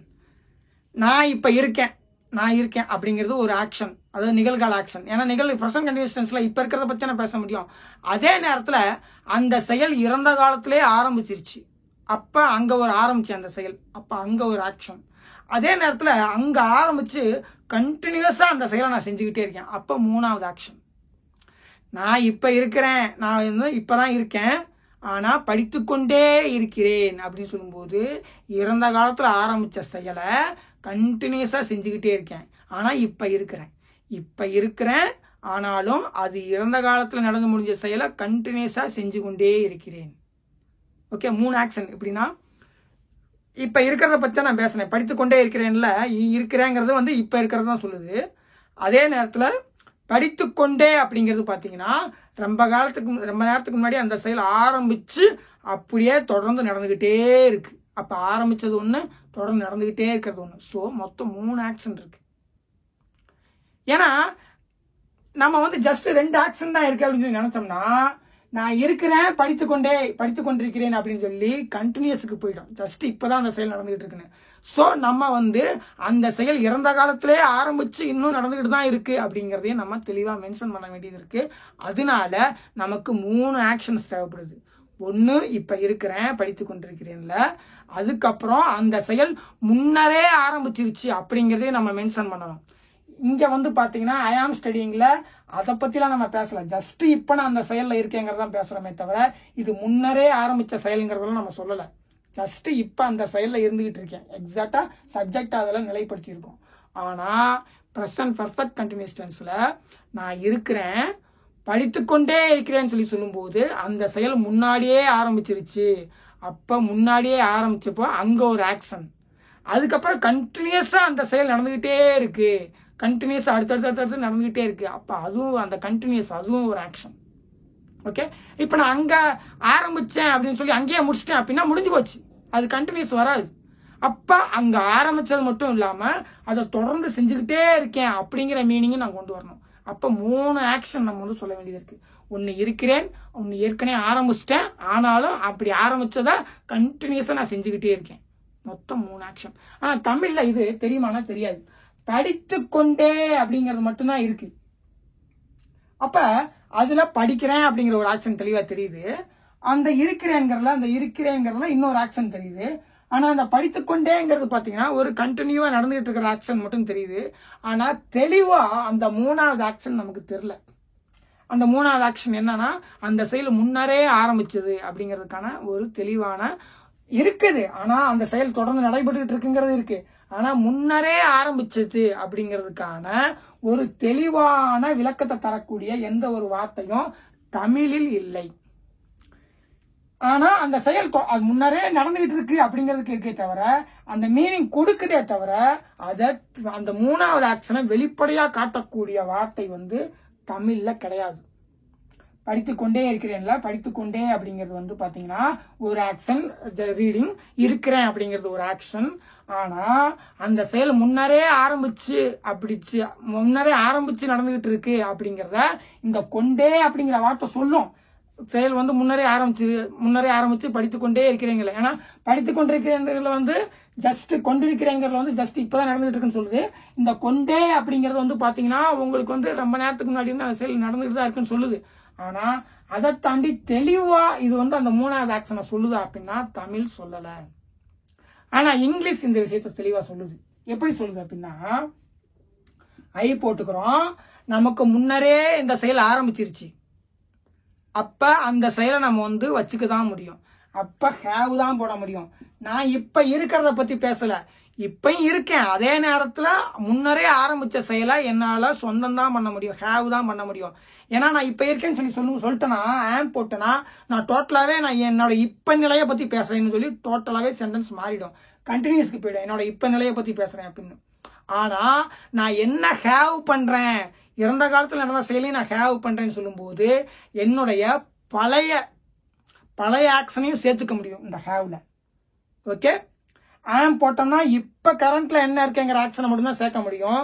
ஆனா ஹேவ் போட்டோம்னா நான் வச்சிருக்கேங்கிறதுல என்னுடைய பழைய ஆக்ஷனையும் சேர்த்துக்க முடியும். ஐ ஹேவ் அ கார்ல நான் கார் வச்சிருக்கேங்கிறதுல நான் கார் வாங்கியிருக்கேங்கிறதும் இருக்குல்ல. அது மாதிரி ஏன்னா வாங்கினாதான் வச்சுக்க முடியும். அது மாதிரி ஐ ஹேவ்ல என்னோட பழைய ஆக்ஷனையும் சேர்த்து அதே நேரத்தில் இப்போ வச்சிருக்கேங்கிறது சொல்ல முடியும். அதே நேரத்தில் இது வந்து ப்ரெசன்ட் டென்ஸுங்கிறதே சொல்லுது. ஆனால் இங்கே பழைய ஆக்ஷனையும் நம்மளால் சேர்த்துக்க முடியும். அதனால தான் ஐ ஹேவ் ரிட்ல என்னோட பழைய ஆக்ஷனையும் நான் சேர்த்துக்கிட்டேன். ஓகே, அப்போ அதே நேரத்தில் ஐ ஆம் ஹேவிங் எ டிகிரின்னு சொல்லி ஏற்கனவே சொல்லியிருக்கேன். அது வந்து பார்த்தீங்கன்னா ஐ ஆம் வந்து பர்டிகுலராக இப்போ இருக்கிறத பற்றி பேசுது. அது எப்படி இருக்கீங்கன்னா ஹேவிங் பெற்றுக்கொண்டு. ஆனால் இங்கே ஐ ஹேவ்ல ஏற்கனவே நடந்து முடிஞ்சு போன செயலை தான் நான் வச்சுக்க முடியும். அப்போ ஏற்கனவே ஆரம்பித்த செயல் இங்கே பற்றி பேச போகிறோம். அப்போ நான் ஏற்கனவே அந்த செயலில் இருந்தேன் அப்படிங்கிறதுக்கு அந்த செயலில் இருந்தேன் அப்படிங்கிறதுக்கு பீன், அங்கேயும் இருந்தேன். என்ன ஹேவ் பண்ணுறீங்க, அங்கேயும் இருந்தேன். எப்படி இருந்தீங்க அப்படின்னு சொல்லி சொல்லும்போது அந்த செயல் இப்பயும் ஃபங்க்ஷன் ஆகிட்டு இருக்கு. ஸோ இது வந்து பாஸ்ட்டை கனெக்ட் பண்ணுறதுக்காக இந்த ஹேவ் நான் நடந்து முடிஞ்ச செயலையும் வச்சிருக்கேன் அப்படிங்கிறதுக்காக. இந்த பீன் வந்து அப்பவும் நான் அங்க இருந்தேன், அந்த செயல்ல இருந்தேன் அப்படிங்கிறதுக்காக. புரியுதுங்களா? ஏன்னா பீன் போட்டாதான், அதாவது ஒரு பி வெர்பு போட்டாதான் இந்த செயலை ஆக்டிவா செய்ய முடியும். இந்த ஐஎன்ஜி வெர்பு இருக்கு பாருங்க, அதாவது செயல் ஆக்டிவா இருக்கக்கூடிய வெர்பு. சப்ஜெக்ட் அங்க நிலைப்படுத்தினா மட்டும்தான் அந்த செயலை, இங்க சப்ஜெக்டை நிலைப்படுத்திருக்கோம் இருக்கு அப்படின்னு அந்த செயலை நம்மளால செய்ய முடியும். அதனால இந்த செயலும் கண்டினியூஸா ப்ராக்ரஸ் ஆகிட்டு இருக்கிற செயல் தான், செஞ்சுக்கிட்டே இருக்கிற செயல் தான். அதனால நம்ம என்ன பண்றோம்னா அங்கேயும் நமக்கு தேவையான பீனை போடுறோம். ஏன் அப்படின்னா இந்த பீன் வந்து நான் அப்பவும் அங்க இருந்தேன் அப்படிங்கிறதையும் குறிக்குது. இங்க 3 ஆக்ஷன் நம்ம தெளிவா இந்த இங்கிலீஷ்ல பார்க்க முடியும். ஐ ஹேவ் இப்ப வச்சிருக்கேன், என்ன பீன் ஏற்கனவே அங்க இருந்தேன் அப்படிங்கிற செயலை அதையும் நம்ம சொல்லிட்டோம். ஓகே, அப்ப எப்படி இருந்தீங்க, ரீடிங். அப்ப அங்க மட்டுமே நான் ரீட் பண்ணல, அந்த செயல் இப்பவும் கண்டினியூஸ் ஆகிக்கிட்டு இருக்கு, இப்பவும் தொடர்ந்து ஆக்டிவ்ல இருக்கு அப்படிங்கிறதுக்கு நான் ரீடிங் அப்படின்னு சொல்லி சொல்லும்போது இதோட மொத்த மீனிங் எடுத்து பார்த்தோம்னா வச்சிருக்கேன், ஏற்கனவே இருந்தேங்கிற செயலை செஞ்சு வச்சிருக்கேன். அது எப்படிப்பட்ட செயல் அப்படின்னா இப்பவும் ப்ராக்ரஸ்ல இருக்கு, இப்பவும் மூவ் ஆகிக்கிட்டு இருக்கிற ரீடிங் செயலை. அப்ப இதோட டோட்டல் மீனிங் பார்த்தீங்கன்னா ஒரு செயல் ஃபங்க்ஷன், இது இந்த 3 வெர்போட, இது வெர்பு ஸ்ட்ரிங்னு சொல்லி சொல்லுவாங்க. இந்த வெர்பு ஸ்ட்ரிங்கோட 3 ஆக்ஷனையும் கம்பைன் பண்ணி பார்த்தோம்னா, கண்டினியூஸ் அடுத்தது போட்டிருக்கோம்ல, கம்பைன் பண்ணி பார்த்தோம்னா நான் இங்க வச்சிருக்கேன், அதே நேரத்தில் அங்கே இருந்தேன். ஆனா அது எப்படி இருந்தேன் அப்படின்னு சொல்லி பார்க்கும்போது இப்பவும் அந்த ப்ராக்ரஸ் ஆகிக்கிட்டு இருக்கிற செயல்ல இருக்கிறேன். ஓகே, இந்த 3ஐயும் கம்பைன் பண்ணி பார்த்தீங்கன்னா அந்த மீனிங் நமக்கு வந்துடும். இதுல பாத்தீங்கன்னா படித்துக்கொண்டே இருக்கிறேங்கிறதுல நான் செயலை செஞ்சுக்கிட்டே இருக்கேன் மீனிங் வந்துடும். இங்கிலீஷ்ல இவங்க எப்படி ஃபார்ம் பண்றாங்கன்னா, நான் ஏற்கனவே நடந்து முடிஞ்ச செயலை ஹேவ் தான் பண்ண முடியும். அது எப்படி அப்படிப்பட்ட செயல் அப்படின்னா ஏற்கனவே இருந்தேன், எப்படி இருந்தீங்க அப்படின்னு சொல்லி போயிட்டீங்கன்னா ரீடிங், அந்த செயல் இப்பவும் ஆக்டிவ்ல இருக்கு. ஸோ அந்த செயல் இறந்த காலத்துல தொடங்கி கண்டினியூஸா நடந்துகிட்டே இருக்கு, அந்த செயலை நான் வச்சிருக்கேன். புரியுதுங்களா எப்படி இந்த பர்ஃபெக்ட் கண்டினியூஸ் டென்ஸ் ஃபார்ம் ஆகுது அப்படின்னு? I have been reading. அப்போ ஹேவ் வந்து நிகழ்காலத்தை குறிச்சிருச்சு, பீன் வந்து இறந்த காலத்தில் ஏற்கனவே இருந்தேன்னு சொல்லிருச்சு. அதே நேரத்தில் செயல் ஆக்டிவாக இருக்கணும்னா ஒரு பி வெர்பு வேணும். அப்போ இருந்தேன் இப்போவும் அந்த செயல் ஆக்டிவ்ல இருக்கு. So I have been reading. So இந்த மாதிரி அவங்களும் வந்து இந்த 4 வெர்பை வச்சு அவங்க அழகா அந்த மீனிங் கொண்டு வந்துட்டாங்க. அவன் நமக்கு தேவை என்ன, இப்போ வச்சிருக்கேங்கிறது, அதே நேரத்தில் அந்த செயல் இறந்த காலத்துலேயும் அந்த நான் செயலில் இருந்தேங்கிறது காட்டணும், பீன். அதே நேரத்தில் அந்த செயல் இப்போ ஆக்டிவ்ல இருக்கு அப்படிங்கிறதையும் காட்டணும், reading. I have been reading. தெளிவாக வந்துருச்சுங்களா? ஸோ இந்த மாதிரி தான் அவங்களோட லாங்குவேஜ் வந்து ஃபங்க்ஷன் ஆகுது. இங்கே வந்து 3 ஆக்ஷன் நம்ம கம்பைன் பண்ணியிருக்கோம். இப்போ இந்த இங்கிலீஷில் வந்து பார்த்தீங்கன்னா தெளிவாக தெரியும் 3 ஆக்ஷன் இங்கே இருக்குது. ஏன்னா இது அவ்வளோ பெரிய ஆக்ஷன். நான் படித்து கொண்டே இருக்கிறேங்கிறதுல நான் இந்த செயலை இப்போ வச்சிருக்கேன். அதே நேரத்தில் அந்த செயல் ரொம்ப முன்னாடியே ஆரம்பிச்சது, ஆனாலும் கண்டினியூஸாக நடந்துகிட்டு இருக்கு. இந்த மாதிரி 3 ஆக்ஷன் இருக்குது.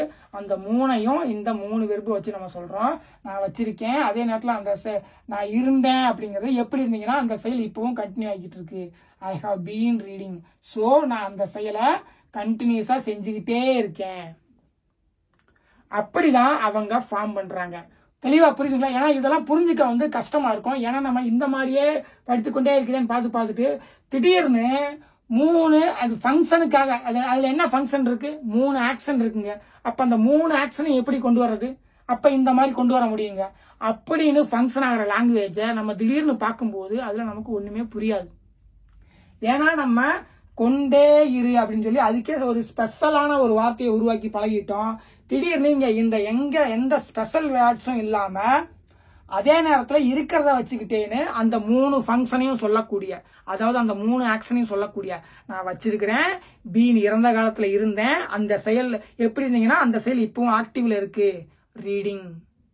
ஸோ இந்த கான்செப்ட் படி ஃபங்க்ஷன் ஆகிற இந்த லாங்குவேஜை நம்ம புரிஞ்சுக்கிறது கொஞ்சம் கஷ்டம்தான். அதனால தான் இவ்வளோ தெளிவான விளக்கங்கள் கொடுக்குறேன்.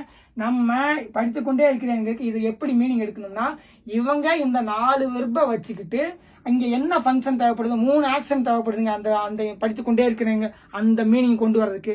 அப்போ அந்த மீனிங் கொண்டு வர்றதுக்கு இந்த மாதிரி விஷயங்களை போட்டால் அந்த மீனிங் வந்துடும். ஸோ இவங்க அந்த கான்செப்ட் படி இந்த லாங்குவேஜை ரன் பண்ணுறாங்க. நம்ம வந்து இந்த கான்செப்ட் படி, அதாவது ஒரு ஸ்பெஷல் வார்த்தை கொண்டே, திரு, இங்கே டிரு, இந்த மாதிரி ஒரு ஸ்பெஷல் ஒரு சின்ன மாற்றங்களை கிரியேட் பண்ணி நம்ம என்ன பண்றோம் அப்படின்னா இந்த மீனிங் அச்சீவ் பண்றோம். அவங்க ஃபங்க்ஷன் என்ன, இங்க வந்து சப்ஜெக்டை நிலைப்படுத்தணும், அதுதான் இங்க ஃபங்க்ஷன். இங்க என்ன பண்ணணும், இறந்த காலத்தில் நடந்த ஒரு செயலை வச்சிருக்கணும், அதுதான் இங்க ஃபங்க்ஷன். இங்க என்ன பண்ணணும், இறந்த காலத்தில் நடந்த ஒரு செயலை வச்சிருக்கணும், அதே நேரத்தில் அது இப்போவும் நடந்துகிட்டு இருக்கணும்னு சொல்லணும். அப்ப அதுக்கு எந்த மாதிரி நம்ம கிரியேட் பண்ணணும். ஸோ இவங்க அந்த கான்செப்டை தான் பார்த்து அதுக்கு தகுந்த மாதிரி தான் இந்த விஷயங்களை கொண்டு வராங்களே தவிர இவங்கள ஸ்பெஷலாக ஒரு வேர்ட் கிரியேட் பண்ணி அந்த மீனிங் அச்சீவ் பண்ணல. அவங்க அந்த டென்ஸில் என்ன கான்செப்டுப்பா, இங்கே வந்து 2 சப்ஜெக்ட் வந்து இருக்கிறேங்கிற கான்செப்ட் நம்ம கொண்டு வரணும். இங்கே சப்ஜெக்ட் வந்து ஏற்கனவே நடந்த செயலை வச்சிருக்கேங்கிற கான்செப்டை கொண்டு வரணும். இங்கே சப்ஜெக்ட் வச்சிருக்கு அது, ஆனால் ஏற்கனவே நடந்த செயல் இப்போ கண்டினியூஸாக நடந்துகிட்டு இருக்கு அப்படிங்கிற கான்செப்டை கொண்டு வரணும். அப்போ அதுக்கு என்ன செய்ய முடியுமோ அந்த கான்செப்ட் படி இவங்க ஃபங்க்ஷன் பண்ணுறாங்க. தமிழ் லாங்குவேஜ் பார்த்தீங்கன்னா இந்த கொண்டே, திரு, இது அது மாதிரி சேஞ்சஸ் பண்ணி அந்த மீனிங்கை அச்சீவ் பண்ணுறாங்க. ஓகே, நமக்கு இது தெளிவாக புரியணும். இவங்க அந்த அஸ்பெக்டுக்கு என்ன மீனிங் நம்ம பண்ண வேண்டியது இருக்கோ அதுக்கு என்ன பண்ணணுமே போதும் அப்படின்னு சொல்லி அவங்க நினைக்கிறாங்க. ஏன்னா தமிழ் லாங்குவேஜை கேட்டு இங்கிலீஷ் லாங்குவேஜ் உருவாகலை, இங்கிலீஷ் லாங்குவேஜை கேட்டு தமிழ் லாங்குவேஜ் உருவாகலை. ஆனால் அஸ்பெக்ட்ஸுங்கிறது எல்லா லாங்குவேஜ்லையும் இருக்குது. அப்போ அந்த அஸ்பெக்ட்ஸுக்கு என்ன தேவைப்படுதோ அதை செஞ்சால் போதும் அப்படின்னு தான் எல்லா லாங்குவேஜும் ஃபங்க்ஷன் ஆகுது. அதுக்கு ஒவ்வொரு மெத்தடை ஒவ்வொருத்தங்க தேர்ந்தெடுத்துக்கிறாங்க. இவங்க இந்த 4 வெர்பை வச்சுக்கிட்டேன்னு நான் அந்த அஸ்பெக்ட்ஸை என்னால் கொண்டு வர முடியும் அப்படின்னு சொல்லி ஃபங்க்ஷன் பண்ணுற லாங்குவேஜ் தான் இங்கிலீஷ். ஓகே, இந்த தெளிவான புரிதல் இருந்தால் தான் நமக்கு இந்த விஷயங்கள்லாம் புரியும். ஏன்னா நம்ம ப்ரெசன்ட் டென்ஸ் முடிச்சிட்டோம். அப்படி முடிச்சதுக்கு அப்புறமும் இதுக்குள்ள என்ன வித்தியாசம் இருக்கு அப்படின்னு சொல்லி நமக்கு தெரியாமல் இருக்கக்கூடாது. நமக்கு தெளிவாக புரியணும். ஒவ்வொரு அஸ்பெக்ட்ஸும் எப்படி அவங்க கிரியேட் பண்ணுறாங்க, தமிழில் எப்படி கிரியேட் பண்ணுறோம், இங்கிலீஷில் எப்படி கிரியேட் பண்ணுறாங்கன்னு சொல்லி நமக்கு தெரிஞ்சாதான் நமக்கு லாங்குவேஜ் வந்து பார்த்தீங்கன்னா ரொம்ப ஈஸியாக இருக்கும். ஓகே, நம்ம வந்து நெக்ஸ்ட் கிளாஸில் சிம்பிள் ப்ரெசன்ட் டென்ஸோட யூசேஜ் பார்த்துட்டோம். இந்த present continuous usage, present perfect usage, present perfect continuous tense யூசேஜ்லாம் இன்னும் பார்க்கல.